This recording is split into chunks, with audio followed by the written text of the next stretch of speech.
We live? Good evening, everyone. This is the Board of Selectmen's meeting for Tuesday, May 15th, 2018. We're going to begin by reviewing the agenda and have any announcements, if there are any. And we are meeting on Tuesday, so if you are looking for the meeting of Monday night, you won't find it. That's followed by a public comment period at 7:05, where you have up to 3 minutes to come to the microphone and discuss any issues that you may want to bring forward to the board, and we'll try and answer them now if we can, and if not, we will get back to you in the future. It'll be followed by the town manager's report, where we have the select board's agenda schedule, discussion and approval of the new ongoing issues agenda item that will be on our agendas on a weekly basis. The FY18 third quarter financial update, followed by an update on the select board and the town manager's annual goals and objectives. Then we will have a discussion of ratifying the town manager's appointment of Norm Card as plumbing gas inspector, and a discussion of the results of the engineering review on the change of use of Prescott School. We'll consider adopting the Groton Police Department's rules and regulations, Rule 9.4, tattoo and body modification. Consider ratifying the town manager's appointments of the following country club staff: Claire Henson, Anna Leonard, Justin Otteson, Ashley Cicilino. Thank you. Cicilino, Declan Lowney, and George Lowney as lifeguards, and Courtney Murray and Amber Edwards as camp staff. Consider ratifying the town manager's appointment of April Iacone as an election worker, followed by a 7:30 agenda item where we will have a discussion and analysis of the select board's decision to reduce the building permit fee for Indian Hill Music. Under other business, a discussion and annual review and a discussion about the annual review of the town manager, and a discussion on how to go about changing to select board. As we're all aware, we are no longer the Board of Selectmen, but we are the Select Board of the Town of Groton. And then we have this new section, which is ongoing issues. I'm not going to read it out loud at the moment. When we get to it, we'll talk about it, but there are items A through P. And then we have liaison reports and minutes of a special meeting of April 22nd and a special meeting of April 29th, 2018, a joint meeting with the Finance Committee of March 19th, 2018, and regularly scheduled meeting of April 9th. And a prior to town meeting of April 30th, 2018. So hopefully we can wrap this up in under 6 hours? Another 6 hours or less. Under announcements, do any board members have any announcements? Does the town manager have some announcements? I have a couple, Mr. Chairman. I want to thank Connie Sartini for bringing something to my attention. I have a statement and couple of short videos that I want to share with the board and the town in honor of Memorial Day in the Groton Women's Club. So if I can read my short statement, and then I'll show a couple of small videos. While many of us remember our war heroes on Memorial Day, a group of dedicated Groton Women's Club members think about our heroes every week as they create quilts to send to our seriously wounded warriors. This effort started in 2006 when the Groton Women's Club president, Susan Slade, learned of a nationwide group called Soldiers Angels that made quilts for the wounded. And she brought this to the attention of another club member, longtime quilter Jan Dillon. Thus began the effort to help ease the pain of our wounded, both physically and emotionally. The Groton Women's Club quilters, under the guidance of Jan Dillon, have sent close to 550 quilts to the U.S. military hospital in Landstuhl, Germany, with a personal message to the soldiers from the club member Susan Slade. Also handwritten on the back of each quilt is the message: "Thank you for your service for our country. God bless America, and God bless you." Excuse me. These quilts are given to the seriously wounded soldiers for support as they are transported from Germany by cargo planes back to the United States for ongoing treatment. The Groton Women's Club quilters, now numbering 20, meet faithfully at our senior center to work on this project. Jill McCaffrey serves as co-chair with Jan Dillon on the project. They are committed to continuing to create these heartfelt quilts until there is no longer a need for them. So like I said, I have a couple of short videos. One is a video of the Women's Club actually doing the quilts, and another is a response from one of the recipients. So if you just bear with me here.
And then this next video is one of the soldiers thanking them for their work.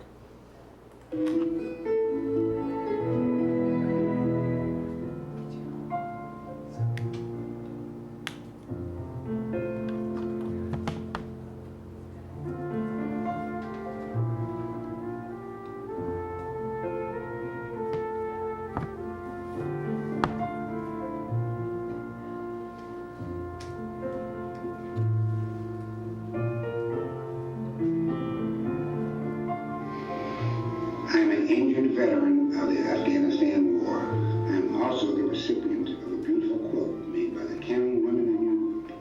I can't thank you enough for this and how much it means to me. I was at the lowest point in my life, and this blanket was there when my own family was not. And it just means so much to me. Thank you for the support you've shown to me and soldiers like me who are giving so much for the United States and every American in it. God bless you, the way you have been a blessing to me. I have really been lifted by your kindness.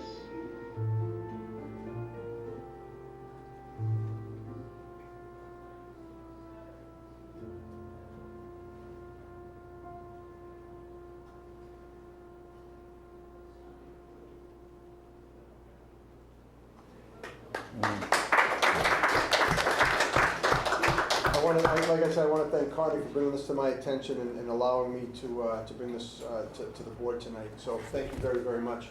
I have a proclamation that I would like to read into the record. This is the Town of Groton proclamation.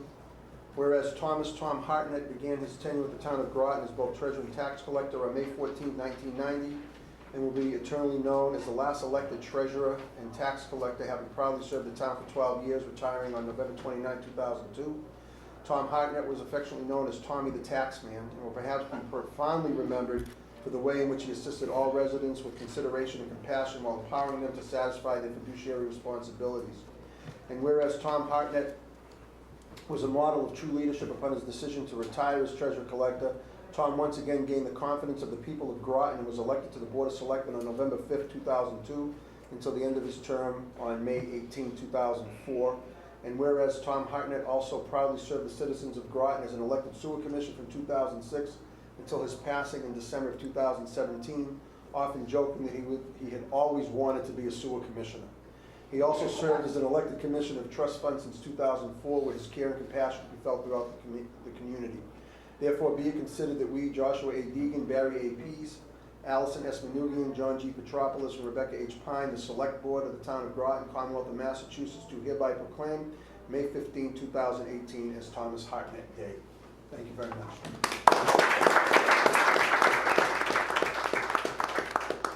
Thank you, Mr. Chairman. Sure. Public comment period. Anybody have any comments they would like to make? Hard to follow that up, huh? It is hard to follow that up. Moving on with your town manager's report. Mr. Chairman, item number 2 on the agenda. Oh, did someone? I'm sorry, I apologize. Hold on. No, it's okay. Armed Forces Day is Saturday at Fort Devens. Hold on a second. Yeah. Just 1 second, please. Armed Forces Day is Saturday, November 9th, May 19th, I believe it's May 19th. This Saturday, and when you go there, there's a drawing for, I don't know how much money, but it's 50, one of these 50-50 drawings. It's been going on for some time. And it's one meeting I'm going to have to miss because I'll be at my granddaughter's graduation. But anyway, thank you. Thank you. Anything else from anyone? Now on with your town manager's So, report. Mr. Chairman, based on your meetings to improve board relations, it was brought to my attention that the board believes it would be beneficial to add a permanent item to board meeting agendas that would deal with ongoing issues. I've spoken to both Josh and Barry on this, and we're proposing an agenda item that would list these issues under the heading Ongoing Issues. Votes and action may be taken. These would stay on the agenda until such time as the board concludes action on a particular item. While we may not discuss each item in a particular meeting, having them on the agenda will allow for updates, answers to questions and actions, and keep it in the board's mind. I think it's a great idea, and I'm glad the board brought this up. So what I've done is, working with a bunch of people, I came up with a list of issues that the board is currently dealing with. I sent it out to the board and asked for input. Some board members brought back some other items to look at and to consider. So this is the issue right now. These are the issues right now that are before the board, and we will have this on the agenda each week moving forward. A couple of quick updates. Go ahead, Barry. Can you change in to say recreational marijuana instead of recreation marijuana? Oh, okay, yes, should have that, Al. Yeah. It's not a playground. Yeah, that's a good point. We will fix that. We will fix that. That's a good point. Just a couple of quick updates. Under A, the police chief search. We started our interviews this week. The plan is to complete the interviews this week, and then narrow the list down to bring them before a panel of area police chiefs and the department heads for a second round of interviews. And then from there, I'll make a decision on who to bring, at least 2 candidates forward to the Board of Selectmen for you to do your assessment center and into public interviews of the finalists. So that's where we're going. I'm hoping to have the finalists to you the week of June 11th. That's the plan. We'll see if we make that, but I think we will. The committee is off to a great start today with the first few interviews that they were doing. The other item I want to bring up very, very quickly, we're going to talk about Before you move on, does Yeah. anybody have any questions on the search process? I just have an observation. Please. And my recollection is when we hired Chief Palmer, and it was before we had a charter. We had multiple individuals go through the assessment center before the Board of Selectmen. And my recollection was it was at least 3 or 4, if not 5. And while the charter says that you have to bring forward at least 2, it's a very popular job, and that if you only brought forward 2 and somebody took a position in another town in the interim, we would be left with just 1 person potentially or less. So you should consider the best pool of candidates, and I would bring forward as many as you see fit. I absolutely agree, and that's exactly the charge I gave to the committee. Give me as many as you want me to bring forward, and we'll do that. So I agree with you, Josh. I want to have a good pool. I want the board to have a tough decision. At the end of the day, I want you to really have a tough choice to make. Good, That's my thank you. goal. Update on the town council RFP. They're due next week, the end of next week. We'll get those in, and we'll deliver them to you after Memorial Day for you to review them and make a decision on who you want to interview moving forward. So that's in process. So those are the 2 issue updates that I wanted to do. Is the board happy with this list? Becky? Yeah, so I apologize, I should have thought of this ahead of time and sent them to you, but Yep. it seems to me we also should include union negotiations, even though it's not something we're probably gonna talk a whole lot about in open session, but we gotta remember that we have some work to do. Yep, that's a good point. And I also wondered if this list should include what we talked about earlier, that we were going to form a task force about studying full-time fire departments, studying the issue of becoming a full-time fire department That's and correct. the issue of adding more police officers. And frankly, my preference would be to have those as separate items. I mean, police is one item and firefighters is one item. I should have remembered that. Thank you. That's why I sent it out, to get input from the board. Excellent. How does the board feel about whether the task force should be separate for both police or for fire and police separately? Or do you think that one task force could look at both? It's not a scheduled agenda item. Do we want to debate that now? That's a good point. Well, that's a valid point, so it's something you all should think about for an answer. And why don't you put that on, Mark, though, for next Monday night, so we can discuss that. And if we list it as both items, that protects us in the Yes. future. If we wish to combine them, that'll be fine. But- So you want on the task force makeup? The makeup of the task force and that And the what the charge. charge will be, exactly. Yeah, Mark, under town council RFP, do you mind sending me a copy of the original RFP before it gets responded to? I think I was asked when the RFP was issued, and I'd just like to catch up on that. Sure. Thank you.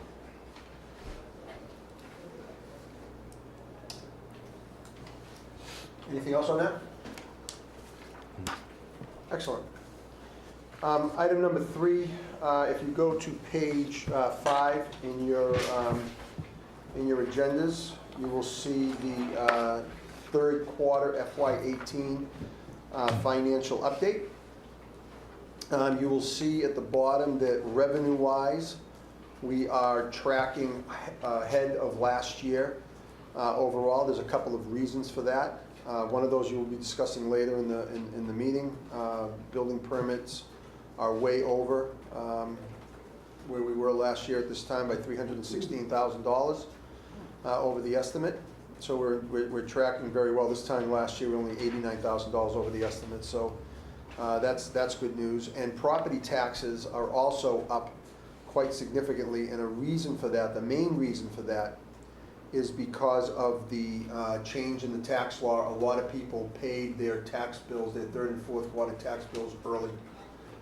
So we took in a lot more money early. So it'll level off at the end of the year. Another issue that you will see where we went up on penalties and interest on taxes, you'll see we're up $23,000. That was the tax title sale that we did. We took our people who owed the town money, and instead of us doing the collections, we sold them to a third party for them to do the collections. So we just get the money directly, and then we're out of it. And it is now a separate issue, and the taxes are considered paid. This is something that our treasurer has done the last couple of years to great success, and we're very, very pleased that he's been doing So that. if we're owed $100, we sell that obligation and we get $100. Correct. How is it that, are they charging, how do they make a business out of it? They charge They interest? wait a little while before they go after the collection because they can charge the 16% interest. Okay. That's how they make their money, Jack. Good question. Are they I like, would like to, sorry, go ahead. is it some kind of licensed firm that It's done through competitive bidding, and they are collection agencies. that They bid on have it. history? Okay. Yeah. So how, I apologize, but this is the first time I've heard of this, and you may well have brought it up. I think I have, yeah. You probably did. But it just strikes me as something that I would like to have thought a little bit about as a selectman before I say, yeah, we're going to turn collectors loose on the people who, that's why we have a tax collector. I mean, we have to do collections. But I just don't know the terms under which someone is now subject to a for-profit entity going out at 16% versus what our practice would have been. And I would like to know what... Our practice is we collect 16% interest. So there's no difference in the No practice. difference in what the end result, the best thing is we're saving money by doing this for two reasons. One, we get our tax money earlier and we're earning interest. And two, it stops us from having to go through and hire a tax title attorney and do the foreclosures on the property. So we're saving legal fees as well. Because eventually we would have to foreclose on the property and take ownership of the property.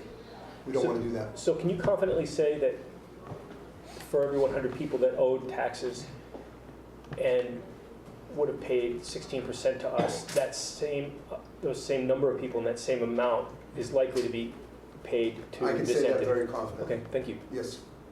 It's a good question. Mark, why are we tracking under other department revenues so far behind?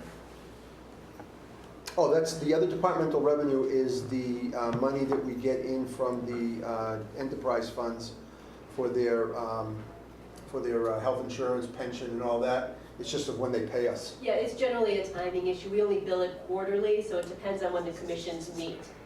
So that tends to, we'll almost always get the last two payments in June, so it will catch up. We'll collect that money, Joe. Okay, that's great. And the other question I had is, why is Dunstable paid so little so far this year for the... We probably just haven't billed them yet. We usually bill them in June. Yeah, the police department bills that. Generally, they do it in two pieces. I think I got the first piece in April. I want to say I got the first piece in April, and so it's just a tiny bit late than normal. We should get that second. It's usually like 35 and 35, something like that. And Oh, then no, I get think they only paid about 2,000 so far. Right, but that's not generally for the dispatch payment, we expect about 67,000, but they also pay like little bits and pieces for lockup services. And she So said- that's all that is right now, is just the little lockup. She said you got the money in April. This is through March. Yeah, this is through March, so you won't have seen that April one yet. But I've got about half of it that you Great. can start seeing yet. All right, thank you. The other areas, looking at expenditures, we're tracking great in general government. We're a little ahead of the curve in public safety, but I think we made the Board of Selectmen aware of that. We did a transfer at town meeting to cover that. We had a couple of injured on duties. Department of Public Works is high because that includes snow and ice. and that's the reason that's high. Culture and recreation, we're right on track, and of course, employee benefits looks a little high because we pay the pension in July, and then we pay the health insurance throughout the rest of the year, so that's why that's tracking a little high. Overall, more good news. I'd say we're tracking really well on expenditures. We're tracking really well on income this year. I'd say financially, we're very, very sound. And Patricia and I are here to answer any questions, excuse me, that the board may have. Any questions from board members? Excellent. Thank you, Patricia. Yes, but Bud? I just had one question on, Mark, on the revenue. I know we talked about this at the end of the second fiscal quarter of Groton versus the taxpayers' quarter. The money we collected early for 2018 because of the change in the tax law. Yep. We collected, I think it was, I don't know, I think Mike said 1, 2 or some, it was a big number. it was a big number. 1.2 million or something like that. Yep.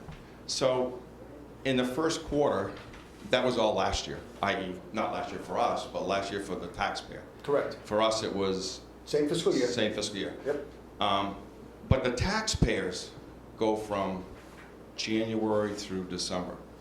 So I think what you said, and I think, I don't no, the understand. taxpayer is January through December, and The federal taxpayer. Yeah, yeah. Property taxpayer is July through June. Right. Okay. That's the town too. Correct. But what they deduct on their taxes. Yep. So if I assume my tax bill was $8,000. Yep. And I put $8,000 in. Yep. And gave it to a town in advance. Yep. So the first quarter, the town doesn't collect the tax because they already got it. Yep. So it's a little bit lower, which the numbers were a little bit lower, as you'd expect. Because it's an estimated bill based on the previous fiscal year. But also, it's already been Exactly. paid in advance. And now, the question I had was, as you get to the end of my year as a taxpayer, I'm gonna be okay because I already paid in advance and assuming the rates don't change that much. But from the town point of view, the town, because of the way, I guess I don't know, quite understand, the town would seem like, as they get through 6 months of the last 6 months of the town budget, which is Q3 and Q4, they're gonna collect, they're gonna be behind, at that point in time, Q3 and Q4, a little bit, no, just in the quarter, but they're gonna, because they already collected so much money, the year's gonna be okay. Of course. Yeah, but then you're gonna also have in Q3, Q1 and Q2 of the town, that money still, they're not gonna be collecting. No, that's not true, Why is that not true? because you were only allowed to pay the already assessed taxes. So you could only pay 2 quarters worth of taxes in December. You could only pay the taxes that took you to the end of June. Correct. But that says, We're not collecting after June 30th, because that's next fiscal year. So the taxes that will be due for July through September, we'll still have to pay. But Jack, you trained her well. I, Hold on. Let Bud finish before we interrupt. but, okay, if that's the case, that's an interest, I didn't know that, so that's good. Because if you look at the numbers, right? We're in good shape. No, we're in great shape. But if you look at the numbers, it would say that in the fourth quarter, our fourth quarter, Yep. in order to hit 100% of our taxes, Yep. which we usually hit 99.5. We're 99% collection rate. Always, yeah, and better than that. Yep. But if we put 100%, that says they only have to collect 7.1 million. And we collected 7.7 this quarter. So I don't understand, I just don't understand. What Becky told me, if that's what happened, I Well, agree. But I- paid- Oh, Bud. Sorry, just. Jack, Like, yeah, you're Jack's good, over Bud. there. That's Jack, that's Josh, that's Bud, that's Allison. Okay. I'm Mark. I'm George. The first 2 quarter bills Yeah, are not the full amount, because it's actually, when you pay your first 2 quarters, Yeah. you're paying what you That's- paid in the 3rd and 4th quarter of the previous fiscal year. Correct. So those are low. right. So then all of a sudden, come January, we hit you with a larger increase, because now you're covering the entire fiscal year increase in 2 payments. I agree with that. All I'm Okay. saying is if you look at where we are, Yep, we've collected 7.6 in Q1, Yep. 8.6 in Q2 because of that big pop. yep, Q3, we collected 7.7. yep. And in order to only hit, if we hit 100%, we're only gonna collect $7 million in the next quarter, and I don't understand how that can happen, that's all. Well, because they paid a lot of the 3rd and 4th But it quarter bills says- in Because advance. you're only looking for 31 million total. You know, I'm just saying though, but that says that I guess it's the math we can look at because. Look at the math, but it's because right. The if we collected 7.7 in Q1, And then 9 and in they Q2. didn't, I guess it's how the tax people apply it. Because if you collected 7.7, which is lower than you'd expect, because no one paid their Q1 because they already prepaid it, I didn't have to pay Q1, I already paid it. Q3 Is this town. worth taking offline on the Yeah. assumption that we know what we're doing here and we can get No, it back? sounds like we do, it's just I Okay. was confused with telling what Becky just told me, because we're only gonna collect $7 million in Q4, and if that's the case, then that's the right answer, But right? the question I would have is, did guess it's not people, worth did taking people offline. pay the Q3 and Q4 taxes based on the estimate from Q1 and Q2? No, they did it based on the estimate of the tax, what the tax bill would be Okay, in Q3. so that's even, there's not like a arrears bill that has to come forward. Because what will end up happening, if they didn't, then we'd. Right, yeah, That's collected. that's, Okay, but you and I get together and talk about it. Yep. If the board would go to page 7, actually, Joshua, it's 7:30, Mr. Chairman. It is 7:30. So I will defer the rest of my town manager's report for the 7:30 agenda item, which is the review of the Indian Hill building permit. And if you go to page, starting on page 15 through page 56, we sent this out to you last week, so I'm sure you read this all weekend long. These are the minutes from the board's discussions, both regular and executive session, relative to the Indian Hill building permit.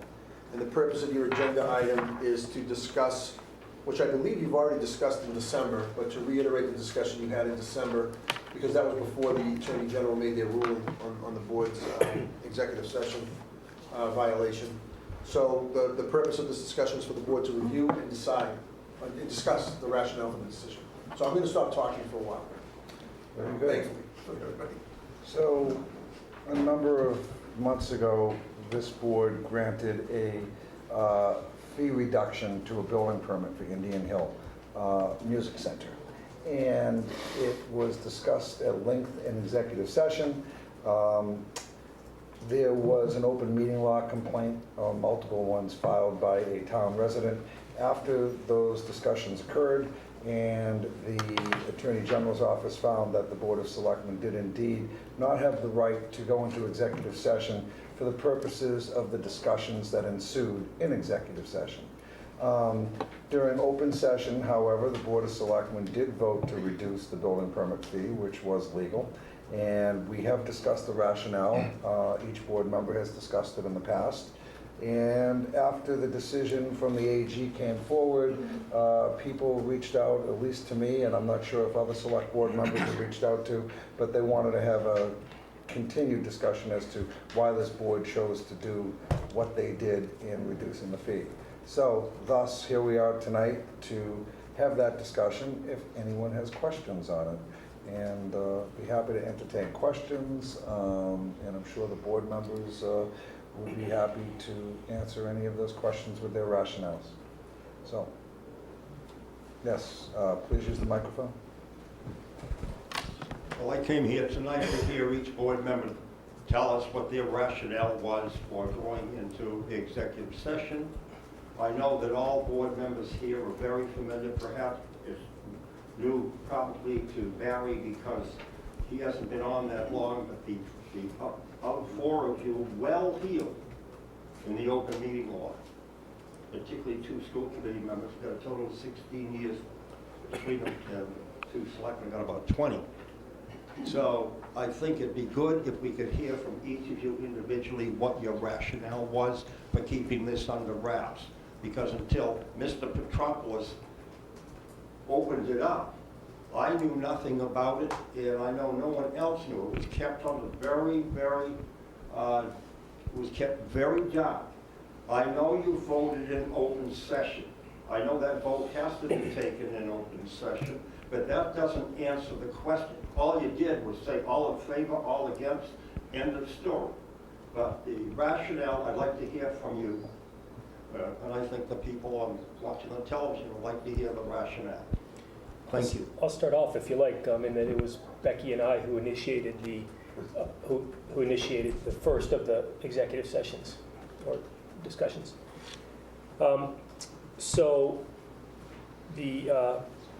typically building permits have nothing to do with executive sessions or even any form of negotiation. The folks at Indian Hill did not indicate a dollar value on their permit, and indicated that the reason for their failure to indicate it, or unwillingness to indicate a dollar value, was, among other things, the competitive nature of the environment in which they work and the industry that they're in, and they didn't want to disclose the value of their building, which is arguably not worth paying attention to. But in good faith, I asked Mark and I asked this board if Becky and I could work with Indian Hill to try to figure out how to get to a reasonable building permit.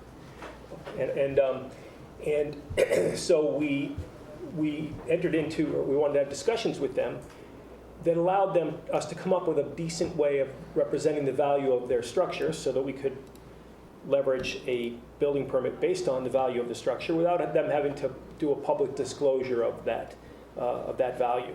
And so, because we were appointed, we had to have open meetings unless we had a good reason for executive session. So we went to town council and asked if there was an exemption. We pointed out the particular exemption, Mark, I forget what it was, but I think it had to do with the value of real estate.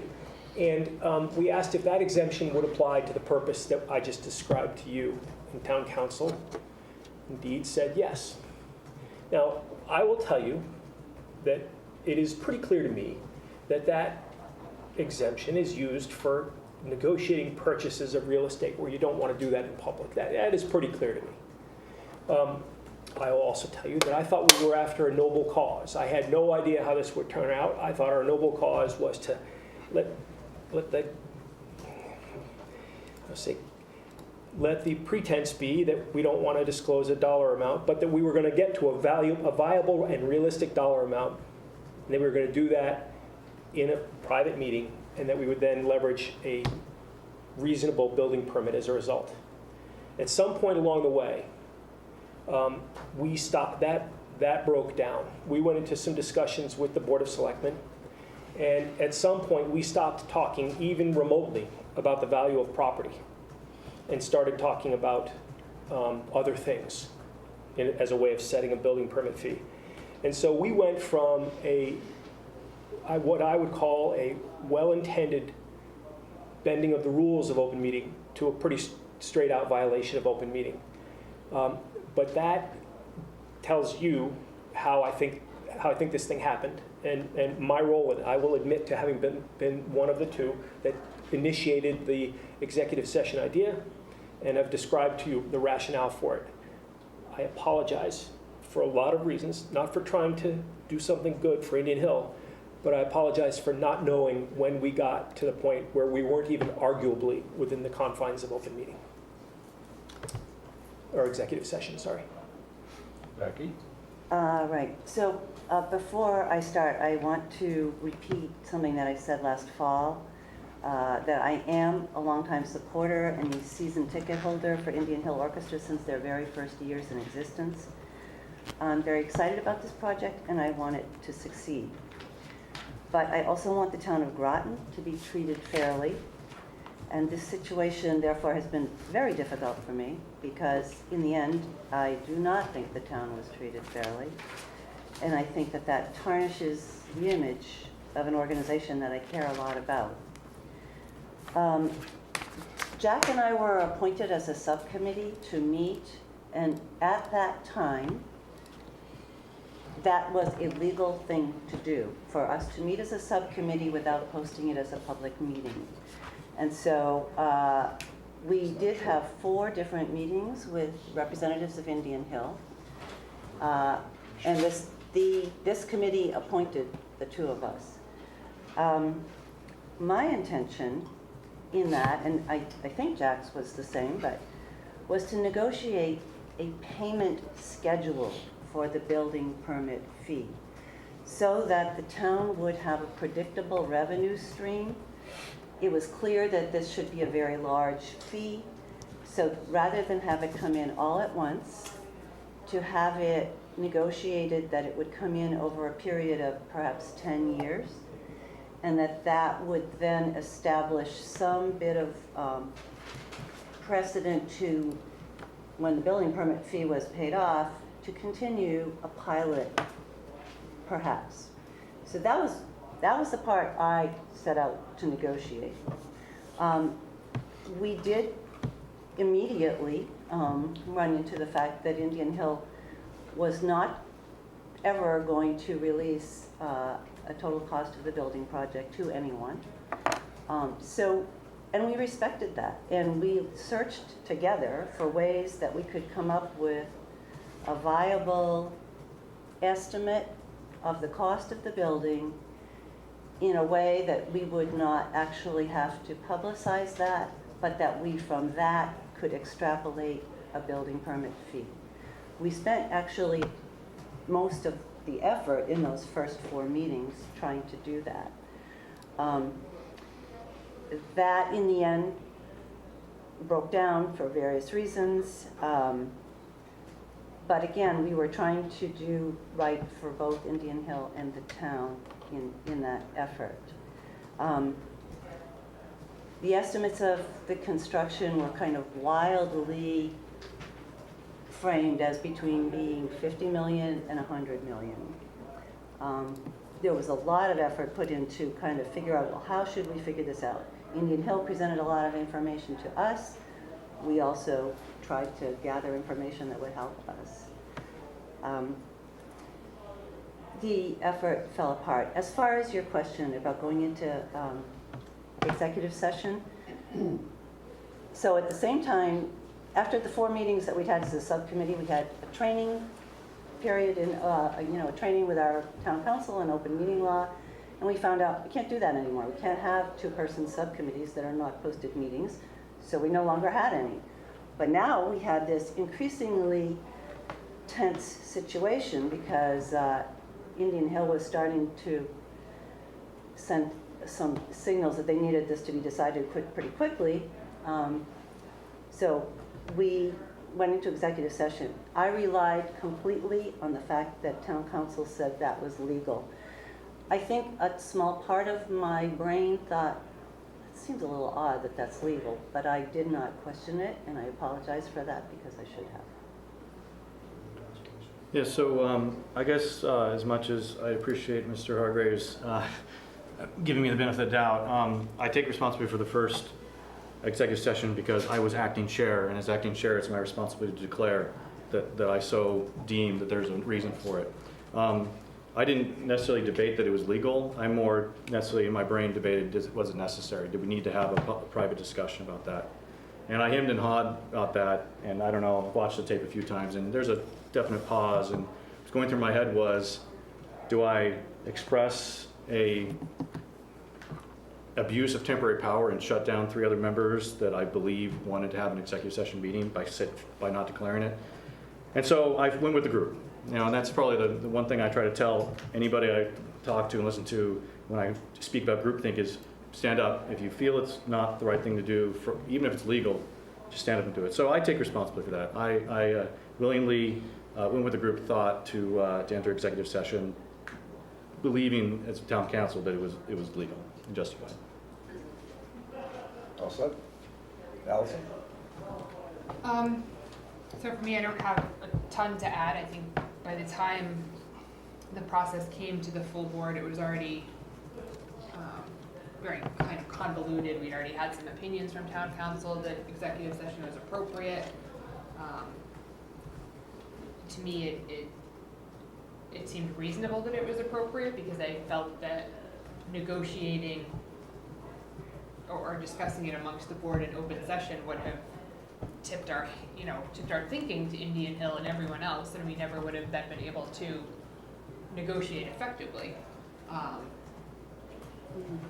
Certainly in retrospect, I've learned from this.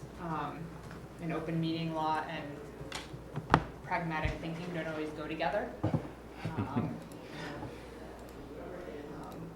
I think it's unfortunate that the executive session has kind of contaminated the whole process so dramatically.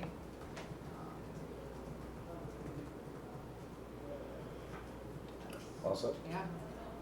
I more or less agree with what everybody said, and at this first executive session meeting, Barry was chairing as I was out of town on business, and I did participate remotely during that meeting for about 4 hours, actually. It was a very, very, very long meeting. But I think that everybody did point out quite clearly that we followed the advice of town council. We were between a rock and a hard place, where we had a organization that would not disclose the value of real property.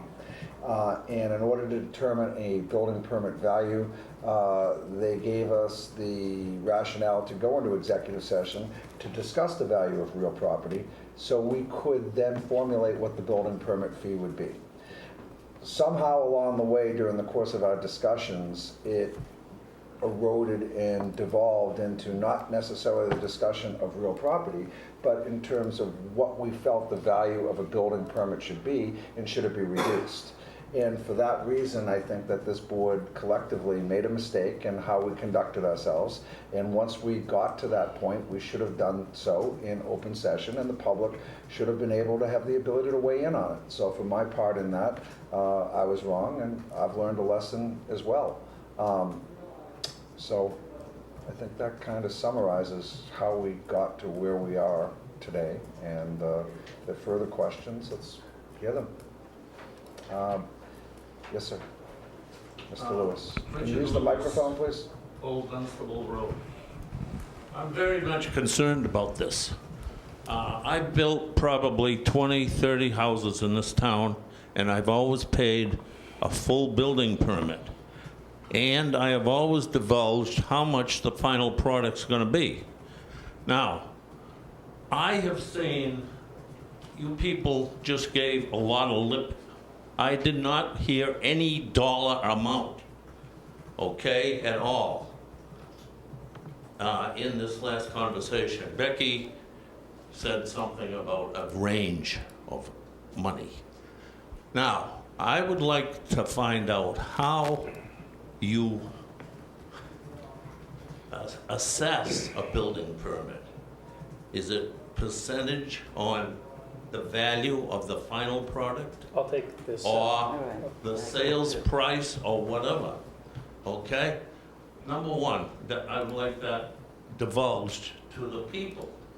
And, you know, this secret pricing, I don't know. You know, somebody's telling me this project is like $8 million. Oh, it's a lot more than $8 million. It's a lot more than $8 million. Well, let's, you know, and then you assess the final product, and then you cut it in half. Now that's taking money right from the town. Absolutely. That's my money that you're taking, and I had nothing to say about it. And I'm upset about it, I'll tell you. I'm very upset about it. Because, you know, I might get a building permit tomorrow. Are you gonna cut that in half? No, you're not gonna. I don't think so. And you're probably definitely not gonna after this conversation. Okay? But, you know, this is baloney. And I haven't heard any dollar amount yet. All I've heard is lip action. Well, before Jack takes a stab at this, and I understand your question, and I understand your frustration. But typically, when somebody comes in for a building permit, they come to the building commissioner. The building commissioner's office will charge an amount per square foot based on... No, Josh, no. Here's how it works. Thanks, So, Jack, for interrupting. well, you're wrong. You didn't let me finish. It has nothing to do with per square foot. So the typical building permit is done by a builder or someone indicating the total dollar value of the project, from excavation through final finishing. And that dollar value is then assessed, I believe, Mark, it's 1.2%, is that correct? 1.2% of that dollar value is assessed as a building permit fee. On top of that building permit fee are electrical inspection fees and plumbing inspection fees. So if someone doesn't indicate a dollar value, it's impossible to set a fee. So there's an initial dilemma here. because there was a refusal to provide a dollar value. In fact, the building permit was issued in 2 phases here. The first phase was the excavation and foundation phase. And I wasn't privy to the arguments, but they went something like, and Mark, please correct me, something like, we don't really have a final dollar amount for this project. We need to get going. Can we give you a provisional figure of, I think it was... $5 million. Pardon me? $5 million. $5 million. No, what was it? $60,000, Okay, wasn't it? 60,000. $5 million worth of work for this first phase. We'll pay you $60,000 in building permit fee, and at some point in the near future, we'll come back with the total dollar amount, or we'll resolve the fee. Okay, so so some of the fee was based on a dollar amount, $10,000 or $5,000 or whatever $1 million worth of foundation work. Okay, and then it came time to negotiate or to figure or get the rest of the building permit, and that was the place where we ran into trouble, where no dollar amount was provided. So we started to try to find ways, and as I told you, Indian Hill said, we don't know the dollar amount, we don't know how much this project's costing us, or the dollar amount has to stay secret because of our industry, so we can't give you a dollar amount. So we tried to find other ways of coming up with a dollar amount that was reasonable proxy to this project, so that they didn't necessarily have to declare something that snoops could come and see, but that the town could get paid 1.2% of a reasonable dollar amount. And I think all taxpayers would be happy with that if we had come up with a good proxy for the real value of this project and leveraged a 1.2% fee on top of that, just like anyone else would pay. So we went through, in our first few meetings, all kinds of machinations, trying to figure out how to come up with a dollar figure. We found industry standards of X dollars per square foot to be used on various grades of projects. $200 a square foot for residential projects, $400 a square foot for typical business projects, $600 a square foot for high-end business projects. When you go, and just as an aside, Tanglewood is now building an addition out in Tanglewood. I forget how many square feet it is, but their building permit, on which they actually provide the dollar amount, calculated out to $2,000 a square foot. Wow. And it's a project similar to this, a great big performance area, classrooms, etc. $2,000 a square foot. Anyway, we worked hard to come up with a dollar per square foot value times the 120,000 square feet that this project is, to try to say to Indian Hill, will you use this as the dollar amount? Or will you, we worked really hard, Richard, at this. We actually went to try to go out to quote, right, Mark, to find professionals who would look at their plans and say, this is the estimated building cost of this project. Indian Hill refused to participate in that. It also was because it was very expensive to do. In hindsight, we should have done it. We should have paid that fee, had someone tell us what that value is, and told Indian Hill, this is the value of your project, unless you have a figure that's different. But anyway, Richard, we worked really hard. If you were to estimate $600 a square foot, which is what it costs to build a high-end office building, not what's being built at Indian Hill, not what's being built at Tanglewood, but $600 a square foot times 120,000 square feet, that's a $72 million project. Plus, at 1.2%, that's 70, that's 79, that's 80, that's 800 and some odd $1,000. If you add, I think we estimated electrical and plumbing to be in the $100,000 range each. So this would have probably been a $1 million building permit easily at a low commercial construction rate. So we don't know what we gave up, but we do know that if you use figures like these, $600 a square foot, which has to be low, but if you did, we gave away somewhere in the neighborhood of $500,000. We don't know that, but that's my opinion, based on what I just told you. Does that answer your question? I like to pick up on that, yeah. actually. So I want to add some other But it's information. my money that you've given away, and I didn't have anything to say about it. That's what really gets me. You basically asked, you asked a question and you guys made... did it in a secret meeting. Now, you'd say it was an open meeting. Well, I didn't know about it, and I don't think anybody else knew. It wasn't open at that point. Okay? I want to add some other information. We also looked around at what other towns did for building permits for nonprofit organizations, and we found a range all over the place. There were towns that said, we don't charge anything to nonprofit organizations for building permit fees. There were towns that said, we do the same as we do for everything else in town. There were towns that said, we discount it X amount. So there was no standard. We did look at what do other towns do. Indian Hill presented a lot of data to us, and the second, if Indian Hill is the largest building project ever to come to Groton, there was a recent addition at Groton School, which is the second largest. And the value of that project was over $20 million, if I remember correctly. I remember the numbers. And the figures that we got appeared to show that they had only paid a building permit of 1% rather than 1.2%.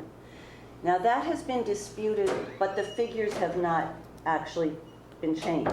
So in what the figures that Indian Hill gathered, which no one had any reason to dispute, showed that Groton School had paid 1% for their building permit fee. So in our discussion, when we were trying hard to find a reasonable approach to setting a building permit fee, I'm going to explain this because I'm the one who proposed it. I said, okay, so if we were to set a policy that a project over $20 million is only going to pay 1%, not 1.2%, and if we were going to take the low end estimate of the project, which is $50 million, that would be a $500,000 building permit fee. We debated that back and forth. There was not unanimous agreement, but in the end, we voted 3 in favor of that, Allison, Barry, and myself. Indian Hill did not accept that. They said they threatened to stop work on the project at that point. Well, you know, Mr. Lewis. I don't know, I still get the mic, but if they threaten to stop the project, that is, you know, do you people believe in Santa Claus? They're not gonna stop that project. If I can actually okay, answer that. For $500,000. Yeah, let Believe the me. rest of the board try and comment on your question. Please. And actually I'll address some of that. Don't doubt for a second that when an entrepreneur says they're going to walk away from partial investment or sunk costs, that they don't believe it. I worked for one for 15 years, and I saw it happen, and it happened to be my mother-in-law, so there's a little bit of give and take here of what happened and argument against that. We walked away from several projects where we invested several $1 million into, right? So don't think for a second that a business owner isn't going to walk away from something that they think is going to cost them more than they want to pay based on a whim. These are not, this doesn't have to be rational sometimes. Usually it is. You hope it is. You run the financials. You hope it does work, but it doesn't have to be. So when it came to me that I was told, and I didn't have any reason to disbelieve that we had a choice of $500,000 or some amount there, or I think it was going to be $144,000 if they went with just a center. In my opinion, my duty to the taxpayer was to try to get anything above $144,000 to convince them to work with them so they didn't cap it and leave it behind. And by the way, there was no restrictions on that. I did a lot of research. I talked to a lot of different people. I tried to find out all the details I could around the numbers, the consequences. There were no consequences to them capping the excavations. None of these things that people may think are legitimate. I had phone calls with planning board members. I reviewed the documents myself. I asked out for help. And so in my opinion, it came to a choice of, do we let Indian Hill, do we take someone at their word that they're going to cap something, or do we take the risk that they won't? And I chose to believe them.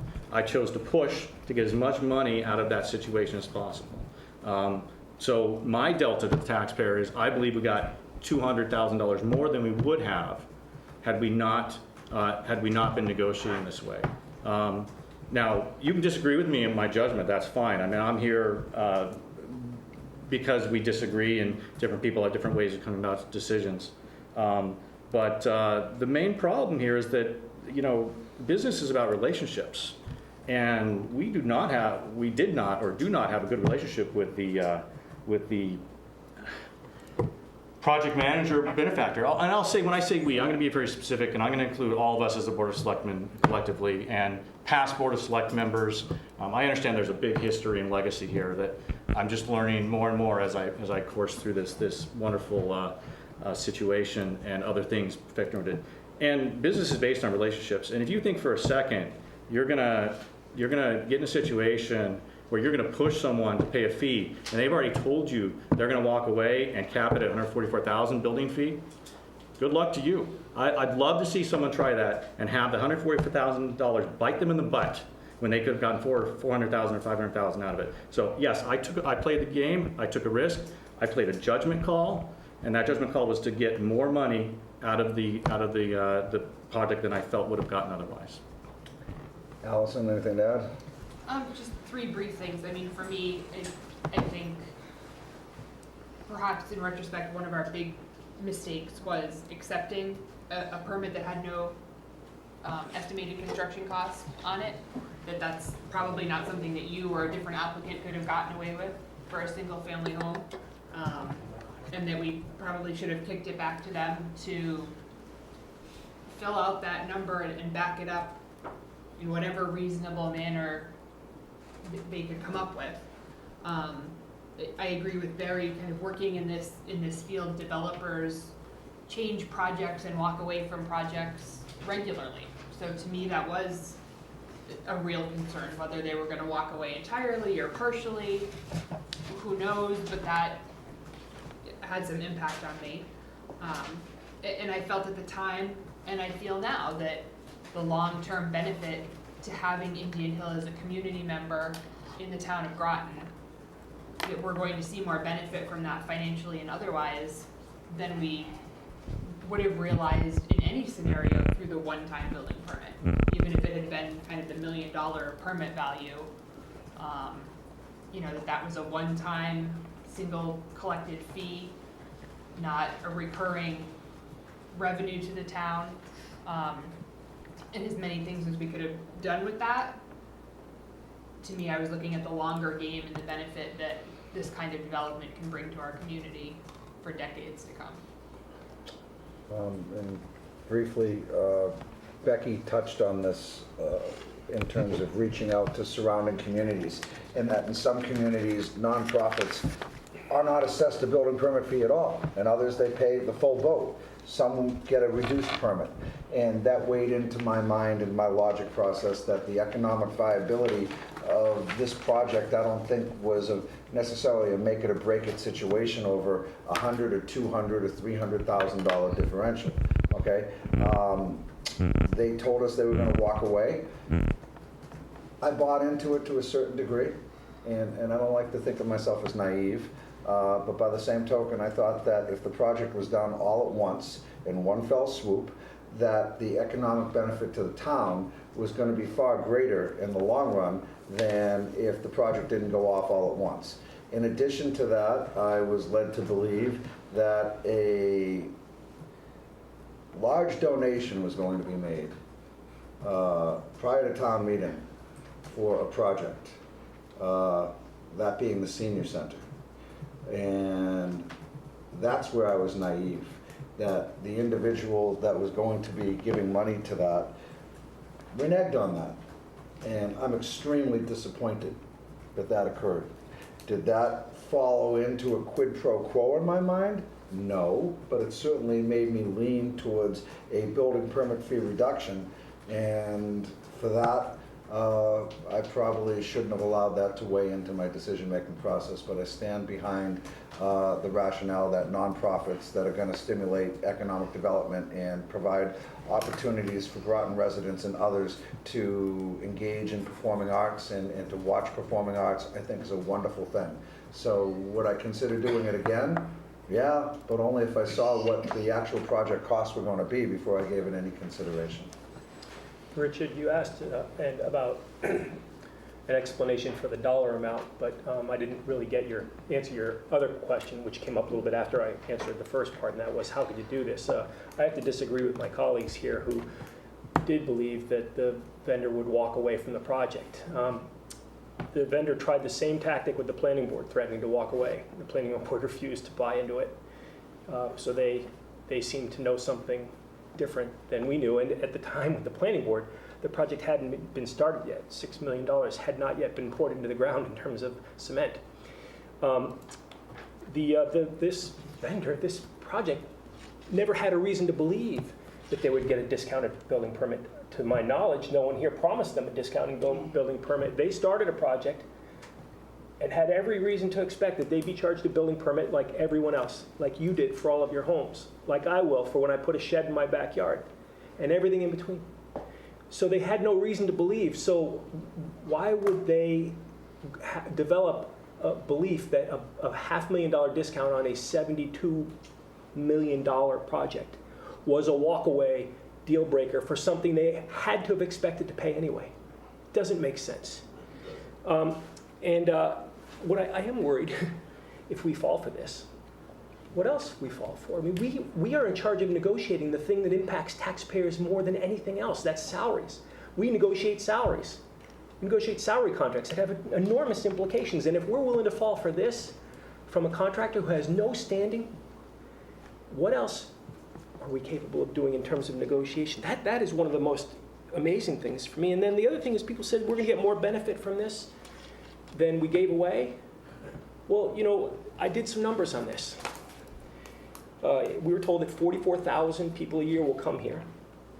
If 20% of those people eat dinner in Groton at $100 a piece, okay, and that's 20, that's 8,000 people, and you can't get, by the way, you're not going to do it at Gibbet Hill. There's no tables at Gibbet Hill on a Saturday night, okay? But even if we could swallow all that, it would take 75 years to pay back the $500,000 that we gave. If 25% of them stayed at the Groton Inn and paid the room fee that we have not yet imposed on the Groton Inn, at the highest rate of $300 a night, which is their highest rate, it would take 28.9, so 29 years to pay back. And if we combine those two, 21 years. So there is no payback analysis that works here. We did talk about economic development, but nobody here really knows what economic development is. Economic development talks about things like jobs. It talks about the paying of supplies. Steel that comes from China is bought by importers in California and shipped to some distributor in New York City and then trucked out here. That's part of the economic development. There are arguments made for economic development here that roughly put the economic development here to be half of the economic development at Tanglewood. Tanglewood has 4 times the number of visitors. They stay 3 times as long. They're part of a commercial area that can absorb economic spending at a rate far greater than we are. All of these arguments fall flat on their face when it comes to analysis. This was someone who knows how to work it, and they worked us. Jack, what you're saying is, as a layperson too, your numbers are being broadcast by you as a layperson. Economic development isn't just what's here in town today. It's what will be in town in the future. It's about arts, and communities that have arts and embrace the arts tend to be higher tax-based communities where houses have more value. People aspire to live within that community, and for the greater good of the community, I think that this project's going to be is going to bring really positive results to the community. We can argue this for another hour. We can put this on the agenda again in 2 weeks, or we can just swallow the pill and say that the board acted inappropriately in terms of going into executive session to discuss a reduction of building permit. And that's what we did. We engaged in an executive session discussion that was beyond the bounds of the executive session and negotiated a reduction in a building permit fee. And if we were considering doing that, we should have done it in public. We can't turn back the clock. We can't change that. But we can remember, based on our past mistakes, and certainly that this was a mistake, and we can debate both sides of the aisle along the lines that you and I and the other board members are talking. And I don't think any good's going to come of that at this juncture, other than we learned a very valuable lesson from this. Mark, what's the personal property tax and real estate tax coming from the Groton Inn every year right now? It's going to be in the vicinity of, when it's fully out and they're doing it, in the vicinity of $400,000. So how many Groton Inns would it take to make $400,000 extra a year? Just another one, right? Yeah. Right? So if Indian Hill being here makes the capacity to have another Groton Inn, I don't know where we're going to set it, but possibly have another Groton Inn that may bring in revenue for $400,000 a year of tax revenue. isn't that another way to do a financial analysis, that it's not just based on people's taxes, but the properties that may want to build them there to pay taxes, to be able to take in that Yes. consumer? So I would say that's a valid I just want to argument. point out that fiscal analysis, if it's the only way to do fiscal analysis, isn't the only way to do fiscal analysis. And there are pathways to see how return on investment can be.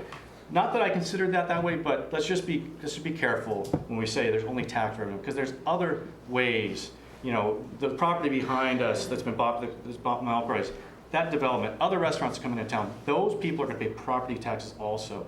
And they're not going to pay the property taxes. They're not going to grow. They're not going to be there unless there's people that are going to be there to eat. And so that 6%, 8%, whatever the number is of sales tax, that's a drop in the bucket. You care about that, but that's not what you're going after. You're going after these big institutions to come in and run restaurants and I hope we get more of them.